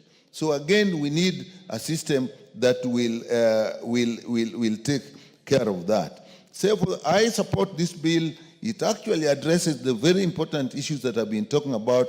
If you look at clause 5, it actually addresses Article 43, the issue of equity, inclusivity, justice, lack of problem of discrimination, right-based approach, access, and so on. So that this bill actually is very appropriate. And if you go to clause 7 of the bill, it establishes a board. And if you look at the functions of the board in clause 8, Mr. Speaker, you will find that it will design, implement, monitor, and evaluate social protection interventions and programs. It's also going to create a registry. It's also going to coordinate this. So this bill actually is a bill that we must appeal to our colleagues to actually support this bill. And when it comes to the Committee of the Whole House, we'll make amendments, but it's a bill that we need to anchor our social protection programs on. Thank you, Mr. Speaker. Thank you. Member for Laikipia East. Thank you, Mr. Speaker. And I rise to support this bill. It is timely. And we all note that we have been having social protection programs across, and for the first time, with this bill, there will be order. You will note that this bill, if you look at Section 7, where we are establishing a board, it means that for the first time, there will be order, there will be predictability, consistency, and the dignity of those members of society who are beneficiaries will now be taken care of. When you look at those people who are supposed to benefit, and especially the elderly, these are people who have served this nation. These are people who have laid the foundation of the nation, served us very well, and now they are in that age whereby we need to take care of them. But what is happening these days is that if you look at the societies, the burden that they are still shouldering, the responsibilities, because anything that happens in the society, they are the ones we look upon beyond so that we can have solutions. You get when our young people get neglected or they neglect themselves, end up in a drug addiction, they fall back to the same parents that are supposed to support them. You get a society whereby the elderly are now the ones supporting the young generation who are supposed to be benefiting from the young people. You look at issues when accidents happen, and we have issues of disability in the society. Again, you get family members running away from those responsibilities, and they end up with the elderly people. So the issue here, once you look at the issues of disability, the orphaned, and the elderly, they end up lumping up into one thing, that the elderly people carries this burden. When you look at members of parliament who have the opportunity to interact with the society on a daily basis, these people, called members of parliament and other representatives, they shall be the first beneficiaries of this bill when it gets through. And we make sure that if it are the issues that are supposed to be in order, issues of timely payment, issues of identification, issues of making sure that the vulnerable people in the society get the opportunity to benefit, making sure that they are not discriminated, making sure that there is order. If there is a way they are going to be picked, we ensure that there is proper collaboration, that you don't leave this one to the area chiefs alone. Proper teams are set up on the ground to make sure that there is the automatic qualification of the needy in the society. Mr. Speaker, if you look at the mode of payment, cash transfer, again, these are some of the issues that this board must be concerned to ensure that where you come from, you don't suffer because of coming from an area where modes of payment are not friendly to that kind of a society. You must look at this country, those people coming from northern Kenya, those people who are coming from areas where there is no banking facilities that are not well established, those people who cannot be able to access internet, and we make sure that that consistency, the way we are doing things, we don't latch into saying that this is the most applicable system, but we look at an area individually so that these people can be able to benefit. The token they are given, some people might look at it, it's a very little money. But if you look at it in terms of frustrations that are there in the society, today, you wake up in the morning, get people lined up in your compound as a member of parliament, and you give them 200 shillings, they are very happy, very satisfied that you have given them a livelihood for the day. But if you look at this money, and I'm happy that members of parliament have identified this income as an economic stimulant, because at the end of the day, it stimulates the economy of a particular area. A person earning even 2,000 per month, it's enough to cushion these families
from street, hardly 10 meters from one group to the other, you find people who are vulnerable on the streets.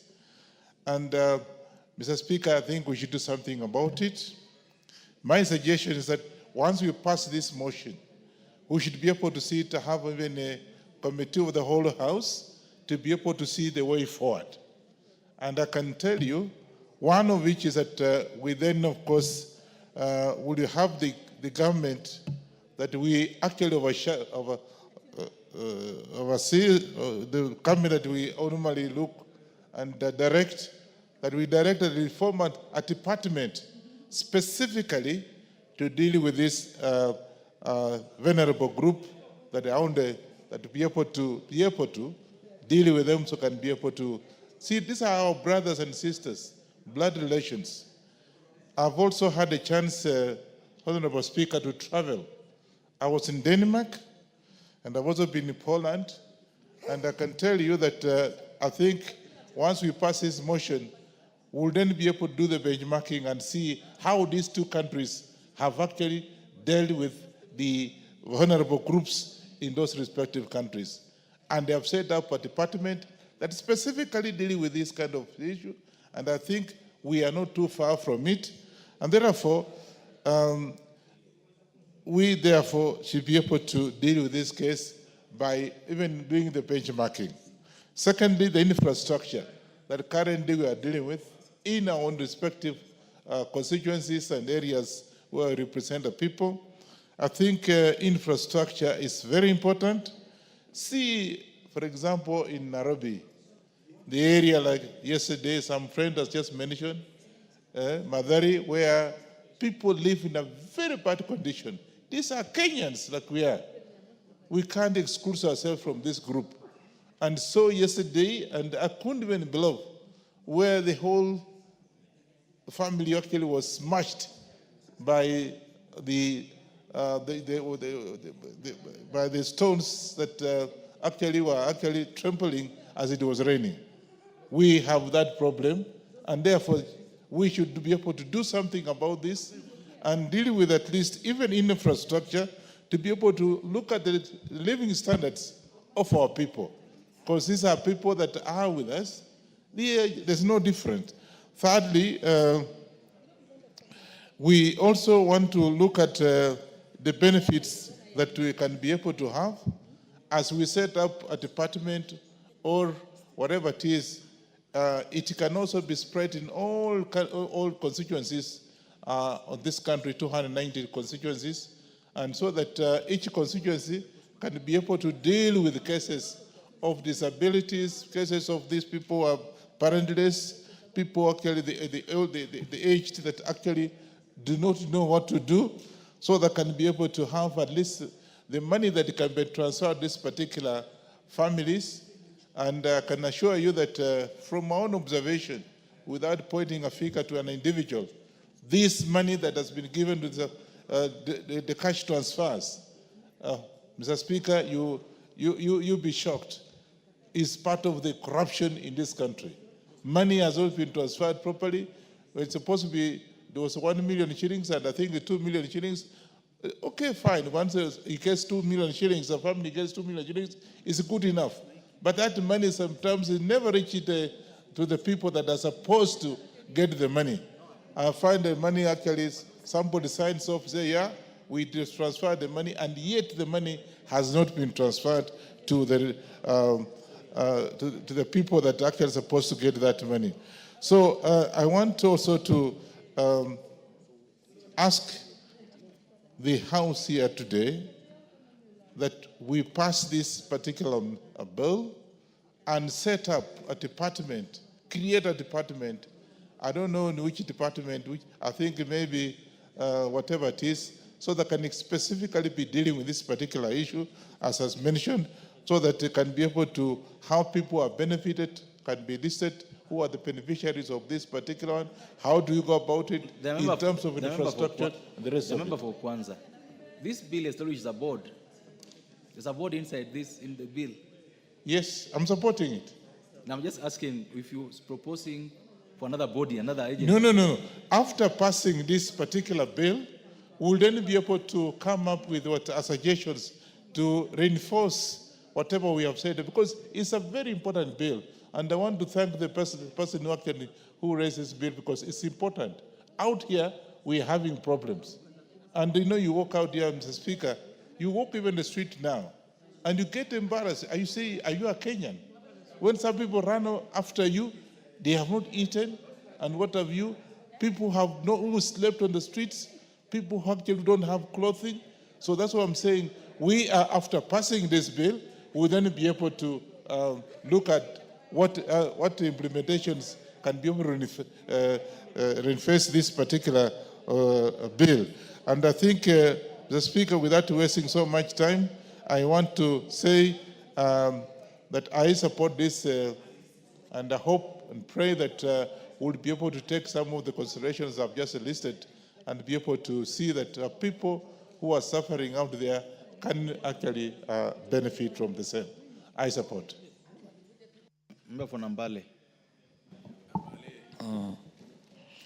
Thank you, Mr. Speaker, for giving me the chance to speak on this bill. Mr. Speaker, I can say that this bill is very timely, and is one of the bills that will help protect our vulnerable members of our society, and then, so that they can ensure that they also realize the provisions of Article 43 of our Constitution on economic and social rights. Mr. Speaker, you will note that under Article 43 of the Bill of Rights, it provides that each and every Kenyan has the right to free from hunger. Then you ask yourself, is this a reality when you walk around our constituency, that each and every Kenyan is free from hunger? There are people vulnerable. There are very elderly people who cannot even attend to their farms. They have no children. They have nobody to support them so that they can farm and have food on their table. But there was no means through which the government was going to come in and help them. Yes, I know that the government has tried through the Inua Jamii program, but even this particular program was not mopping out all vulnerable members of our society together.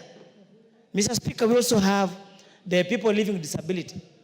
In Nambale constituency, I know of a family that has 5 children of the members of the family that are disabled. And none of them have even a single wheelchair, Mr. Speaker. So when we have such a bill that is creating a register for all vulnerable members of our society, it becomes easy to identify them, know them, and reach out where they are, so that these particular members of our society can also feel happy. They can feel to be Kenyans, just like any other people, members of our society. Mr. Speaker, I'm happy having gone through Section 28, Section 29, as well as Section 28, that lists the particular groups of these particular people that requires social protection: the orphans, poor, older members of society, person with disability, person of extreme poverty, person affected by shocks. Mr. Speaker, you know that we are aware to the fact that you may come to a situation whereby a father has died, a mother has died, leaving behind children. And then you find that the older child of that particular family is now taking responsibility to take care of his younger siblings. So now, with such a kind of legislation, it will be very easy for us to identify these particular people, so that these particular orphans, they can be given social protection by the government, instead of giving this burden to another younger or equally weaker member of that particular family. Mr. Speaker, we also know that from the Inua Jamii program, we have been having complaints about people who benefit from this particular project. The way the people are being identified so that they can benefit from the project, from the program. But this particular bill, under Section 32, provides for a review. If a member is dissatisfied that he is a person who is a vulnerable member of society, yet he has not been captured in the register, he can apply to the board for review, so that the board can consider a decision. If the board still declines, that particular member has the right to move to the High Court for an appeal. These are very comprehensive provisions that are going to ensure that there is no favorism in terms of selecting on who is supposed to benefit in the program or who is supposed to be identified as a valuable member of society. Mr. Speaker, also creation of the board to manage the affairs of the valuable members of our society is very important, because whatever that was doing through the ministry, it was not easy for the vulnerable members to identify where they are going to channel their problems or where they are going to raise issues. For instance, a member who is a vulnerable member of society, where he's supposed to lodge his complaints, where he's supposed to lay his appeals in terms of support of food, support of school fees and other things. Mr. Speaker, as members of parliament, every time we visit our constituencies, it becomes a problem because you are faced with all manner of problems. The members of parliament are performing the function of the board that's being now established to protect the vulnerable members of society. Because you will be faced with the school fees needs, you will be faced with the members who have no food to eat, you will be faced with the vulnerable members who have no housing, you will be faced with the vulnerable members who are disabled members of the society without even a wheelchair, and they want support. And all these particular problems, Mr. Speaker, now being catered for by government, which I'm very happy about, and I strongly support this particular bill so that all Kenyans can realize the provisions provided for in our Bill of Rights under Article 43. It does not just remain a mirage, so that it's a right that is provided for but cannot be achieved by members of society. So, Mr. Speaker, I support the bill. Thank you. Mbafonyatike. Honorable Dege, this is your chance. Thank you, Mr. Speaker. Allow me to join my colleagues in supporting this timely bill. In the last parliament, I served in the Labor and Protection Committee, and I could detect there are a lot of loopholes on the current structures we have to support the vulnerable people we have in the society. When you look at the proposal before us, it's clear that there is an attempt to solve most of those issues using this bill before us. And I would urge ourselves as a House to take this opportunity to make sure that we panel beat this bill and ensure that we sort out all the issues which are outside there. As a member representing a constituency, I can tell you the issues we are meeting outside there on people who are very vulnerable. It's very tempting because you'll find yourself to be changed from a honorable member of parliament to be a welfare officer, because majority of people who cannot make ends meet will always knock at your door because they don't have any way out, but they have to look for you as a leader to help them solve their personal issues, which I think this bill can help to cure, so that we have a way of making Kenyans be dignified. In fact, if you want to measure the success of a country, you look at how that country is treating people who are less fortunate with their midst. If you are in a country where people who are less fortunate are not considered and helped, that's a failed state. Again, you look at our country here and all over Africa. If you go to a country where you find hawking on the roadside is a major activity in a country, that country is poor. That's a country, majority of people in that country are living below minimum wage. And you'll find majority of those people are hawking outside there. Most of them are vulnerable. Some of them are walking using support. Some of them are left along the roadside to beg. Those are things which we can cure if we thoroughly worked on this bill.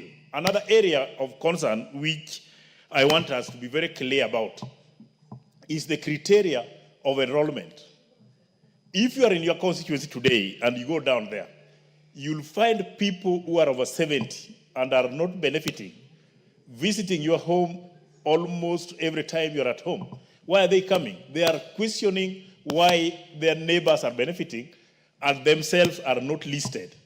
So if we come with a very clear criteria, where when you attain a certain age and you are vulnerable, you are automatically listed.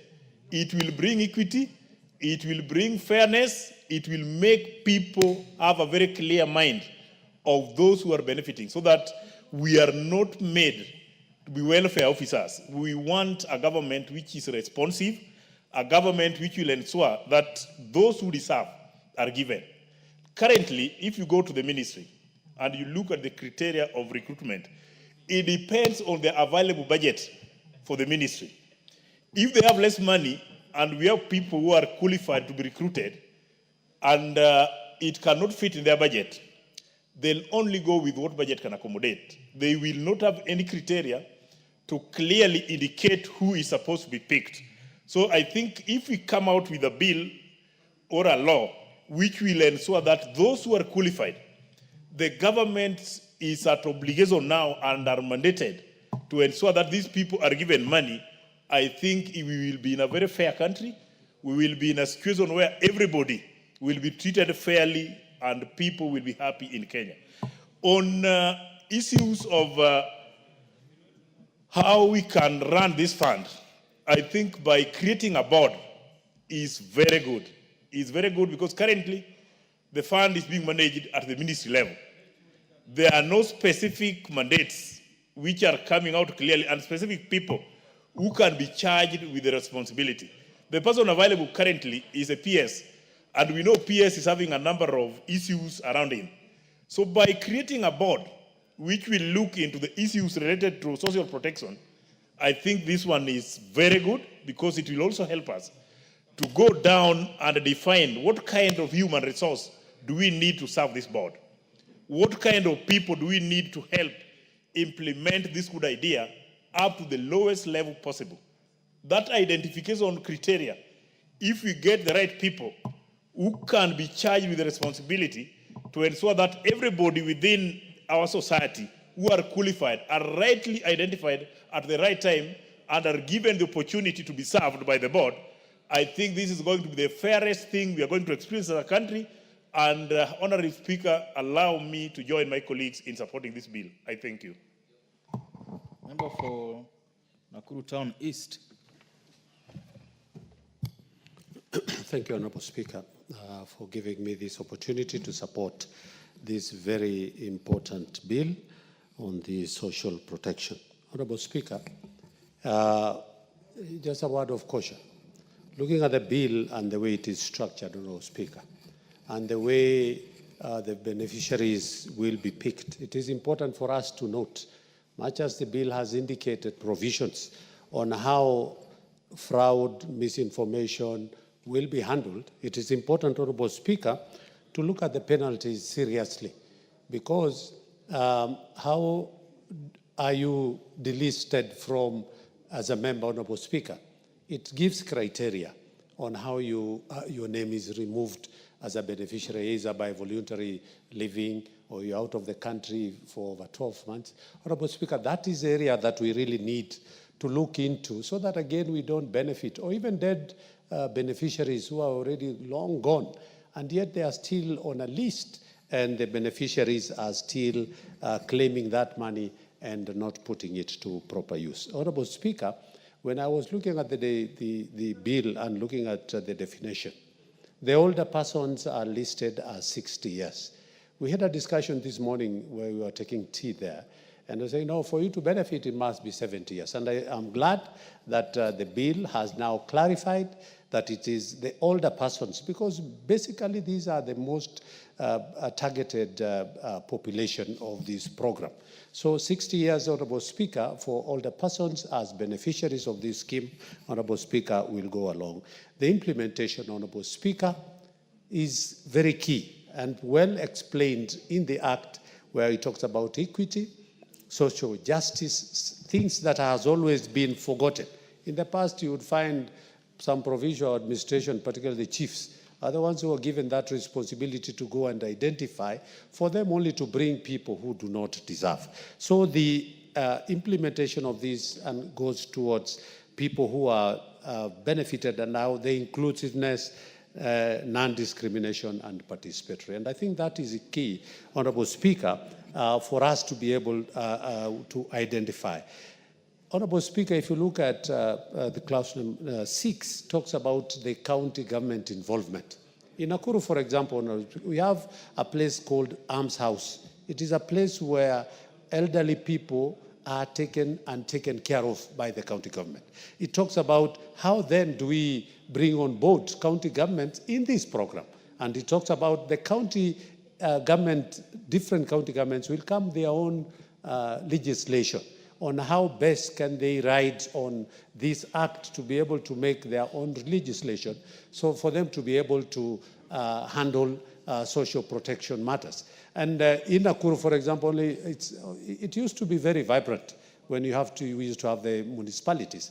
But as we are talking now, you will find only 3 or 4 wazees who are there, even sometimes lacking. So it is important, the involvement of county government, by even including them as reps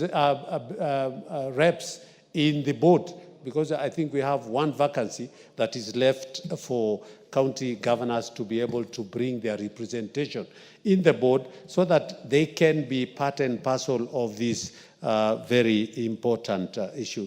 Honorable Speaker, 9 members in the board. I think, again, we need to be to look critically as Parliament, that we've been talking about the number of people who should. Is it a must that we must have 9, or can we have a lesser number, but very effective? The aspect of also, of course, it's understandable where you bring a PS whose ministry is involved and Treasury because of the disbursement of the amounts of money. But, Honorable Speaker, it is key as we give the Cabinet Secretary an opportunity to pick from the other 4 outside the government, that it is important. So that, again, we don't have legislation. Honorable Speaker, the Climate Change Council, for example, that we were saying that we get a representative from a certain organization that deals with, then they end up taking themselves, if you pick from this association and not from the other, they go to court, and then the Climate Change Council never worked for 5 years. We vetted, and we were unable to give the names to the president to pick, because again, they went back to court. So again, it is important as the Cabinet Secretary is speaking, so that again, we avoid legislation. I should just give a direct appointment, so that again, we don't end up having a board that will never even be working because that you didn't pick a member from this board that is associated. You know, like LSK, it's only one body. If you tell LSK, give us a person, they give. But you find in these other setups, you find they have different small bodies here and there, and then they bring. Honorable Speaker, the board member, the experience aspect. Honorable Speaker, had an opportunity for the National School Drama Festivals that were happening in Nakuru. Honorable Speaker, had an opportunity to accompany the President for when they visited State House. And one of the plays that won in that drama festival for 2025 was won by a school here in Nairobi. And it was talking about how generally life is all about. And at one point talked about experience. Honorable Speaker, that you could not, one of the students who had just finished and had first-class honors could not be able to be employed just because they didn't have an experience. Honorable Speaker, experience, again, is something that we really need to look into. The 10 years experience, Honorable Speaker, in my thinking, and hopefully when we'll be going for the 3rd reading, we will be bringing some amendments so that, again, we don't lock out youthful members of the society who might be able to want to join because of the experience. Honorable Speaker, the cash transfer and the transfer in kind also brings about something that is very critical, the services. Honorable Speaker, we cannot only talk about that cash transfer and transfer in kind, and then we forget about rehabilitation. And this bill brings about rehabilitation. Honorable Speaker, you'll find stressful wazees or even young people who are out there who needs this. So it brings these services, be it of psychological care, be it of matters to do the home-based care like the one that, again, this bill talks very effectively on that line. Honorable Speaker, the members, how are you identified? It talks about a Kenyan citizen, of course, and of course the orphans, the people with disability, but it also talks about non-Kenyan citizen which requires an emergency. And Honorable Speaker, that is key, because sometimes you might find you are not a Kenyan, but you are here and there is an emergency, and this bill has taken care of that issue. On application, who applies, Honorable Speaker? Elderly people, sometimes they are too old for them to be able to apply, and so this bill gives a way for a representative of the beneficiary to be able to apply on behalf of the beneficiary, which is a very good indication. Honorable Speaker, on matters to do with the appeals, under 33 is 30 days. That if you're not happy with the decision of a board, at least you have 30 days for you to be able to make an appeal. Honorable Speaker, about the abuse, termination, abuse suspension, if you abuse this, then you find yourselves in terms of you can be suspended. Honorable Speaker, there is quite a lot, particularly on data protection, that any person who is handling data related to this, it's key. So you must abide by the Data Protection Act so that you don't give out information that is required. Honorable Speaker, on matters of the penalties, I think that is another place that we'll be bringing some amendments. Honorable Speaker, a fine of 200K and 6 months because of unlawful disclosure, that is so little. It will encourage people to be able, and maybe fraud, 2 million and 5 years, that is where we should. So we'll be bringing some amendments, Honorable Speaker. And lastly is about the transition, that the board will take up all that was being done if it goes through, but most importantly, we don't go to what we have seen in SHA, that I'm a member of NHIF, and then when I transit to SHA, I have to register afresh. Honorable Speaker, the transition is very clear that you continue.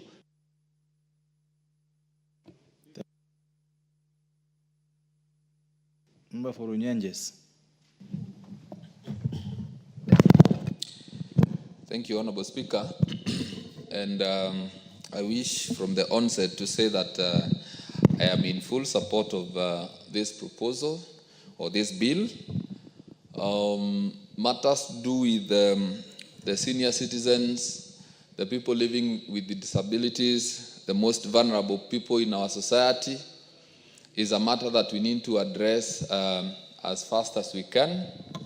And you see, we will be judged, Honorable Speaker, by the manner in which we treat these senior citizens. It is always very improper, Honorable Speaker, when we have some people who are benefiting from the money given to the elderly, while there are still people of the same age who do not benefit from the same fund. So it is unfair, and I think it is time, Honorable Speaker, that we have a regulation that is able to properly organize these people so that we can have fairness in the manner in which this money is shared, or rather this support is shared, so that also we have a good society.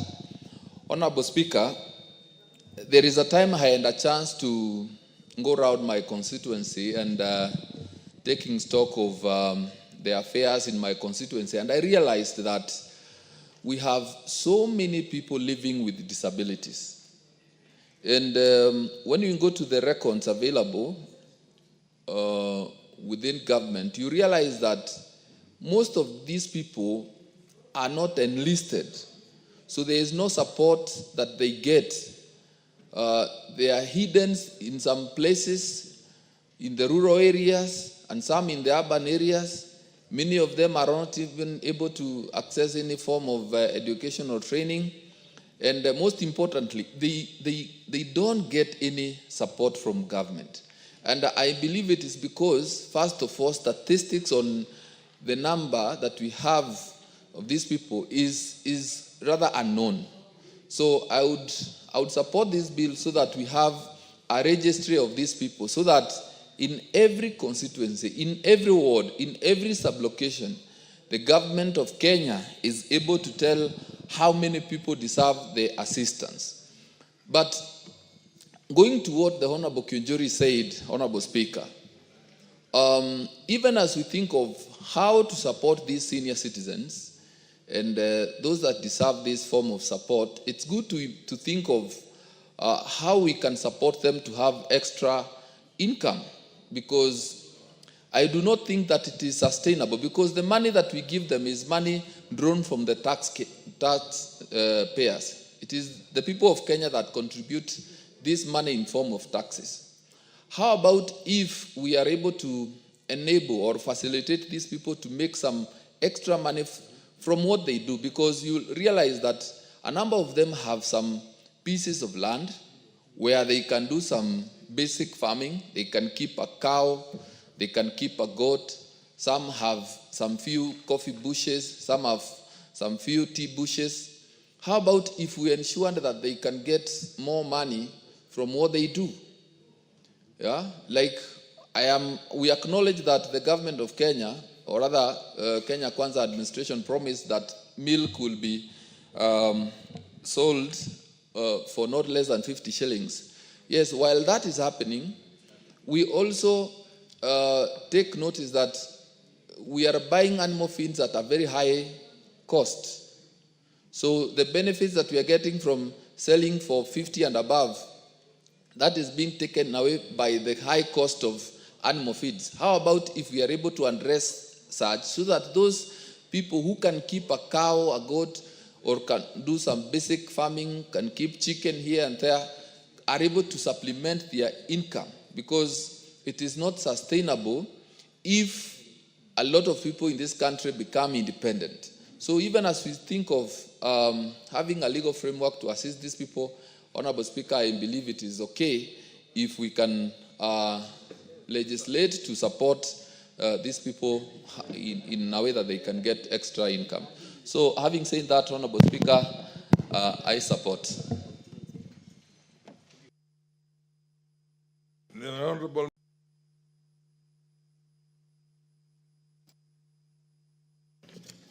Thank you, Mr. Speaker, for giving me this opportunity also to support the bill, and honestly, I'm supporting the bill. Mr. Speaker, social protection refers to a set of policies or programs aimed at protecting all people against poverty, and especially the vulnerable groups throughout their lives. And Mr. Speaker, Kenya has tried to bring up social protection programs in this country. And according to Kenya Social Protection Policy 2023, there are 3 pillars which are supposed to guide on the issues of social protection in the country. One of them being income security pillar. Second, social health protection. And the third one, the third one is shock response social protection, and the last one is complementary program in the country. And it's based on this policy whereby we have this bill, which is supposed to actualize the policy on social protections. Currently, there are 3 kinds of social protections in Kenya. There's the cash transfers, access to basic health care, and enhanced social supports. On the issues of social transfers, Mr. Speaker, everybody is aware that government has been transferring 2,000 shillings to the people who are 20 years and above, and also to the disability. 20 years and above? 70 years and above. Okay. I'm sorry for that. and also disabled people. This money helps them to cater for their day-to-day needs, especially food and other essentials. But I've also realized that when this money does not come, some people will come and tell you that they have also been using the money to pay school fees for their grandchildren. The money has been, of course, the disbursement has been a challenge.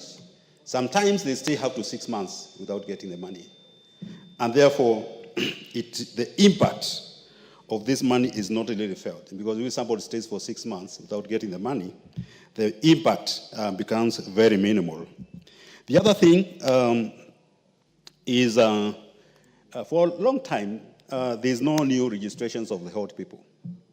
You realize that people have become 70, 75, but they have not registered. And this is an area which the government needs to look into, because really you don't want people coming to, as a member of parliament, coming to you to ask for support because they are already 70 years.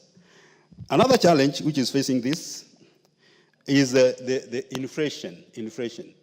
The 2,000 since they registered maybe over 10 years ago, the value of that 2 shillings has declined significantly. So I think the government needs to look for more funds and make sure this money is moved from 2,000 to something like 2,000 or 5,000, which can be significantly be used to help our vulnerable groups. Mr. Speaker, the other one is access to health, to basic health care. And that's where now the share comes in. The share, the SHE, and all those ones. And before the share, we used to have NSSF, which before we migrated to share. And you know, share has faced a lot of challenges, including registration of persons. I understand there are only, the number of people who have registered, by last week I think I saw, there are 21 million. The people who are contributing to share funds, they are less than 5 million people. And therefore, when it comes to funding and disbursement of that money and the support from the 5 million people to 21 million people becomes a challenge, because that money is not enough. Because when we were in Naivasha, we were told every month they are contributing around 6 billion, but the demand is more than 6 billion. Therefore, there's a challenge of that. Mr. Speaker, when you look at our health facilities across the country, they are wanting. A lot of health facilities are not up to standards. They have no drugs. And even the access, some of them are very far from the people who are supposed to be, to get health care. Because health care is not about money. Access is about access in terms of finances and the distance. So most of them are and I believe, Mr. Speaker, where you come from, the health facilities from one to the other one is hundreds of kilometers away. And that's something we need to work on. On the issue of social support, in 2000, thereabouts, we used to have pro-poor programs in the country. I think we forgot that. But we also introduced WESO Fund, Women Fund, Youth Fund. But these funds, the administration of these funds is quite wanting. The disbursement, because I believe the money which was given, initial seed money, is still the money which is circulating, and the population and the demand for this money has increased. And I think government needs to look for money so that at least these funds, this initiative can have enough money to fund the people. But again, I will just be looking at the WESO Fund, Women Fund, and Youth Fund. Each one of them has one officer. Why can't we collapse all the funds and make it one? Have enough staff facilitated to move around to dispense the money and collect the money which has been given to the groups. So passing of this bill and setting up the board, I hope it is going to help to challenge, to help to sort out these challenges which has been faced by social protection programs in the country. With those few remarks, I support.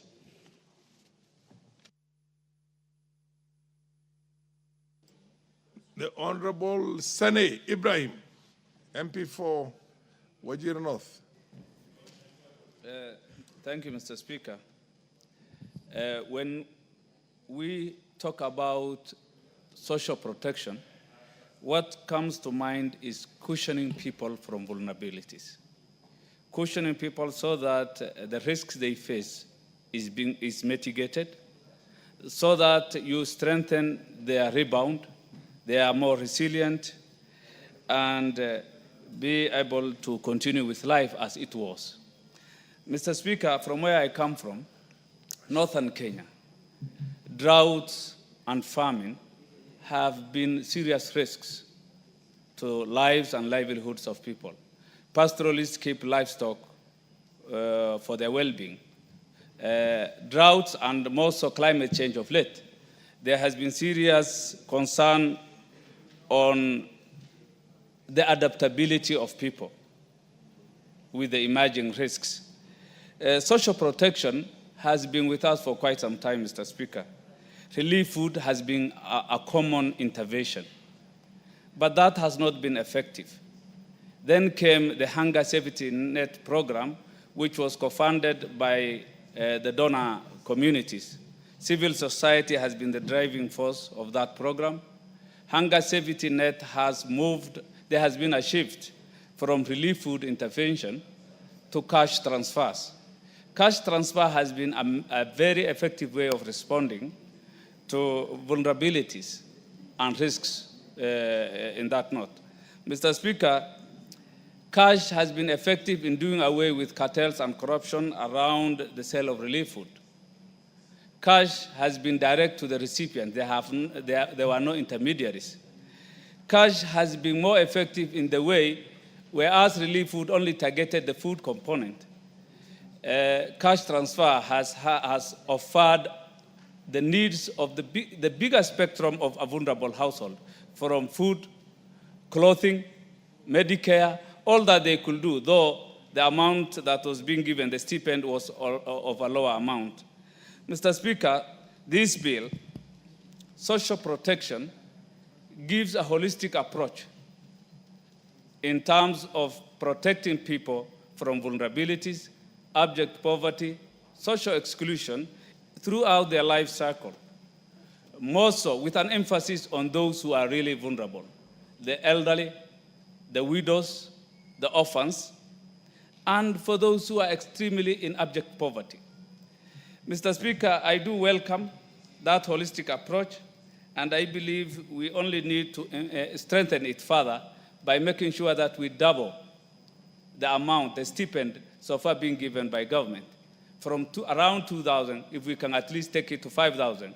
It will not be sufficient, but I believe it will go a long way in meeting the needs of those vulnerable households in the urban centers, in the pastoral communities, where that small amount can do a big thing in the lives of those who are so affected.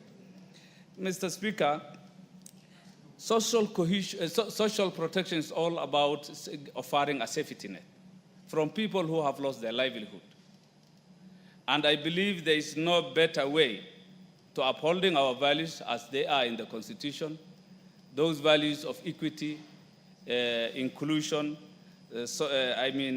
social, upholding all those good social standards by making sure that our marginalized, our vulnerable lot in the society are mainstreamed, and there is law at least anchored on that kind of approach.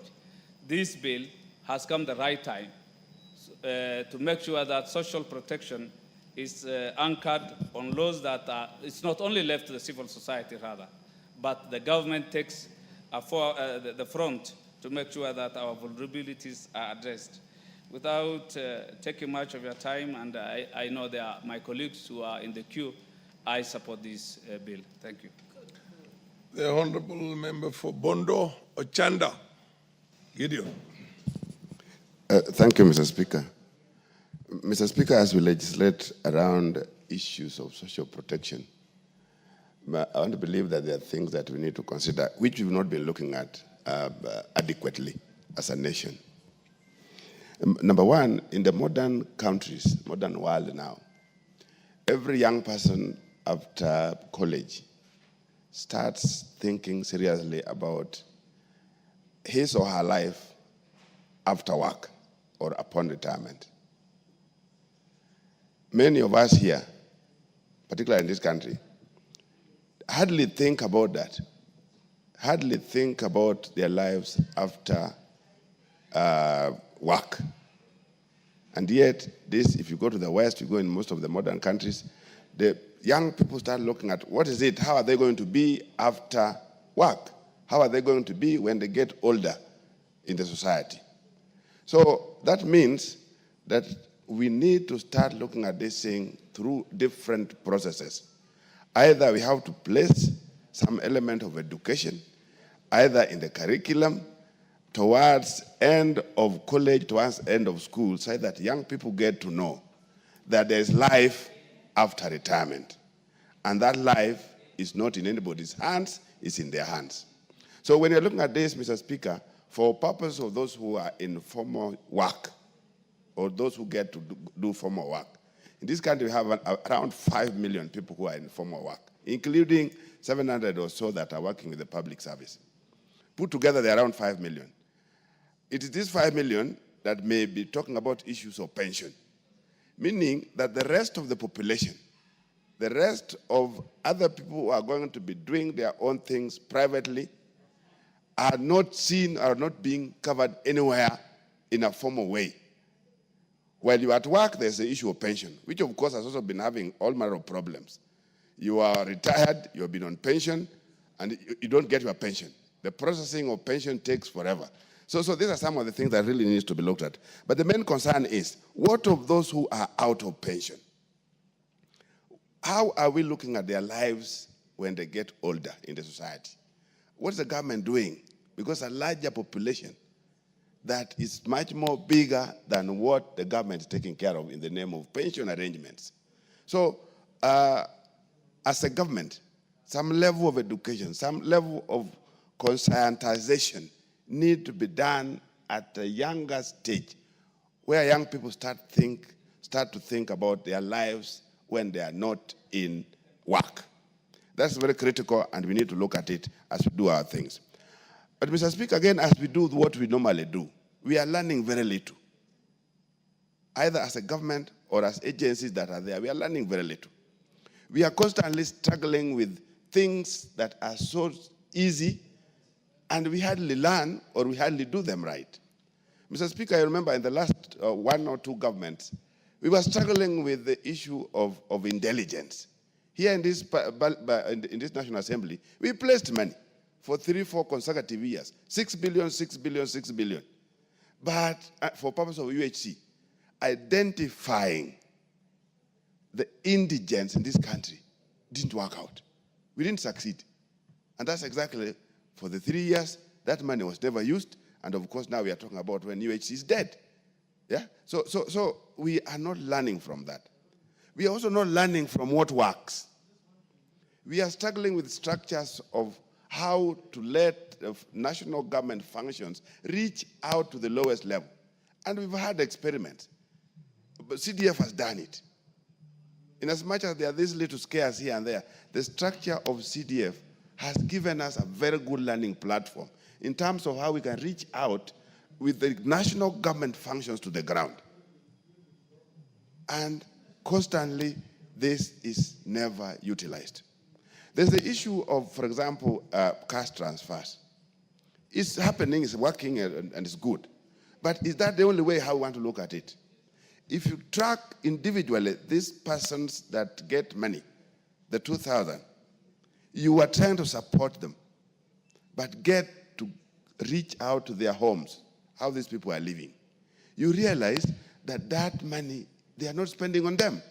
The money is spent on some other younger people, grandchildren, spent on other who are either left for them to support by their sons or whatever. So in the end, what we are calling about, or we're talking about in the name of 2000, does not help these people.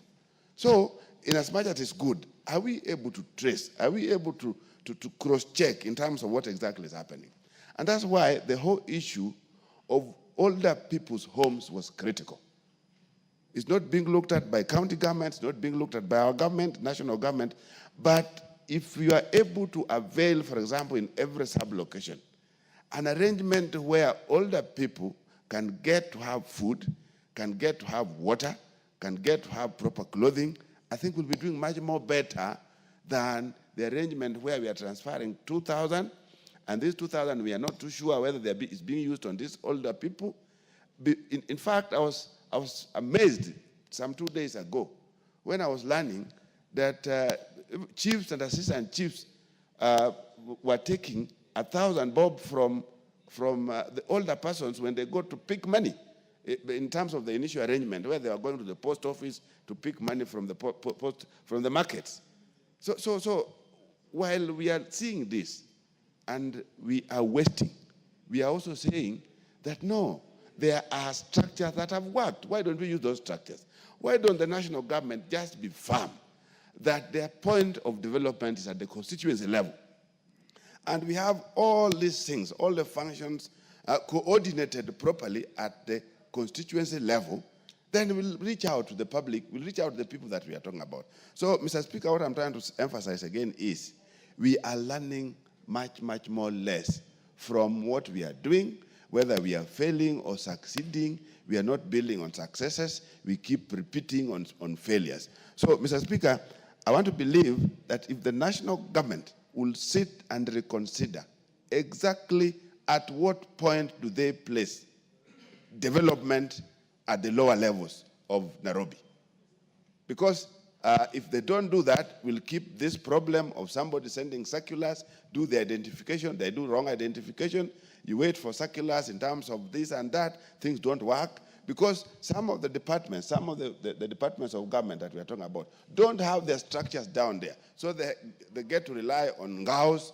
These guys have also had their tricks of doing things wrongly. So, Mr. Speaker, these are some of the things that we really need to consider very, very, very seriously when we are debating or when we are legislating on issues to do social protection. Thank you, Mr. Speaker. Is the honorable member for Meru MP for Meru? Thank you, Mr. Speaker, for giving me this opportunity. Just to add my voice on this social protection bill, I particularly want to think about the people living with disabilities.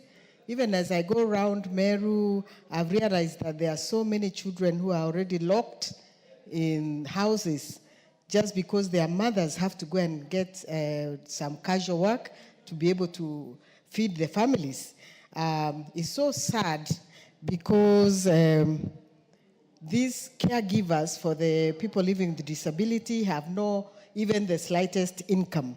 Even as we are thinking about the elder people, of course, obviously, the older people need also an opportunity to get some little help, but I wish that we consider very seriously the caregivers for people living with disabilities because they are not able to go and look for work because they have to take care of their children or even other grown-ups that they live with.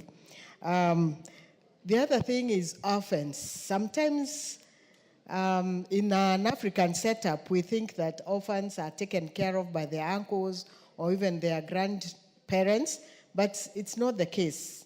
So even as we continue thinking about even increasing this stipend, because even the 2,000 is not enough really, that we think about the orphans, where they live. That, of course, is touching on housing. In my county, I've started a program called Jenga Keja, where we go building houses for the very vulnerables, where they only have mud houses, which are actually like staying outside because you can see through. So I can't agree more, even as I emphasize what my colleagues have said. They are putting so much in this regard. So I just wanted to add my voice into this bill of social protection because it's about time. Actually, it's so timely. It's, it should have happened like yesterday because there's too much trouble. And of course, the members of parliament, we've been the caregivers for the whole county. Every morning is money for going to hospital, for school fees, for every kind of help that our people need. So, Honorable Speaker, I just want to support this motion. Thank you very much. The MP for Westlands, Timonyonyi. Thank you, Mr. Speaker, for also giving me a chance to contribute to this motion. Mr. Speaker, this bill, the object of this bill, Mr. Speaker, is to reduce poverty and vulnerability and improve the well-being of people by providing assistance. Mr. Speaker, the people who need assistance are normally senior citizens, people with disabilities, and some marginalized people in very remote rural areas. Mr. Speaker, when you talk about senior citizen, sometimes we are putting it at 60. And Mr. Speaker, the life expectancy in this country is about 45 years. I've been paying, Mr. Speaker, NHIF for senior citizens in my constituency. And initially we had put the age at 60, and it was nearly almost impossible to get the numbers. So we had to reduce that number to 50. That's when we could raise about 200 people, Mr. Speaker. When you talk about 60, 70, you will find very, very, very few people. So I'd rather we look at this and maybe put it at 55 other than 60 so that we can capture many people. And there are so many vulnerable people. And if you go to the village, Mr. Speaker, these days, because of poverty, people are reduced to, Mr. Speaker, when you look at somebody even who is 40, you'll imagine he's 70 years old. So all these people need social support. Mr. Speaker, people with disability, and this thing of called cash transfer. Sometimes, Mr. Speaker, this cash transfer is to the households instead of targeting individuals. I would rather, Mr. Speaker, if it target individuals, it will have more impact than when they are doing household. Because when it comes to household, that person will rarely, maybe not even get any support from that money, Mr. Speaker.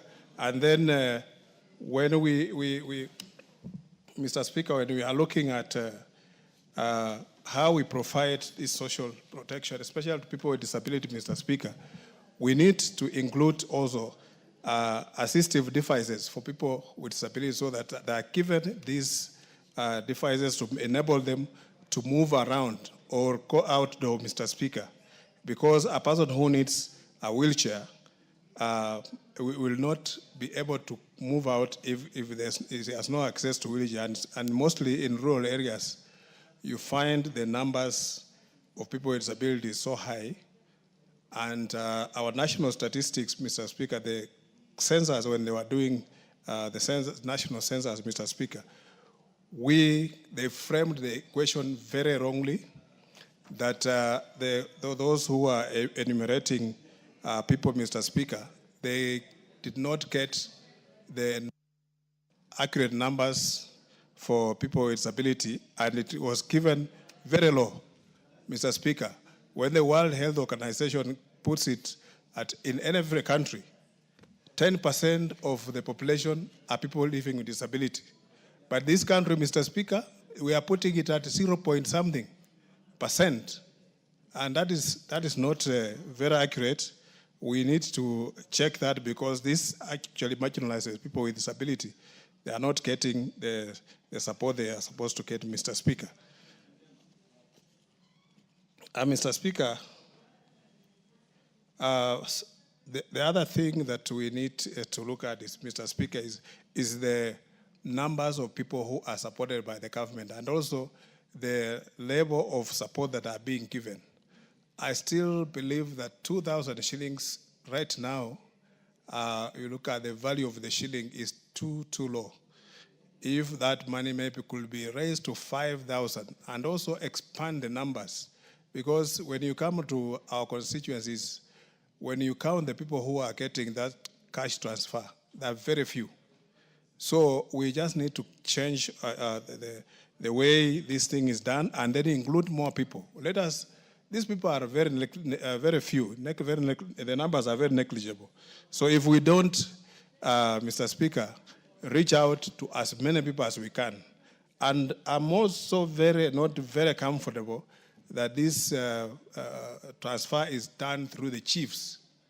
This, Mr. Speaker, maybe there's a better way we can do it, because some chiefs also just behave, they don't behave well.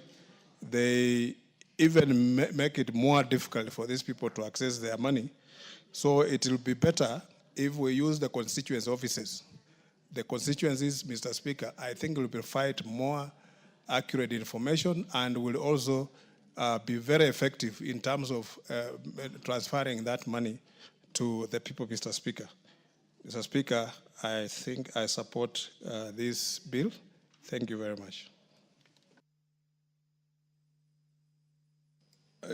Madam Barto.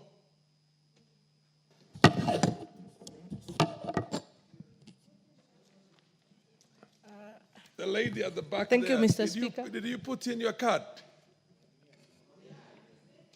It's not there. Can you approach the chair? Maybe explain, and then you get it. I can't see your name there.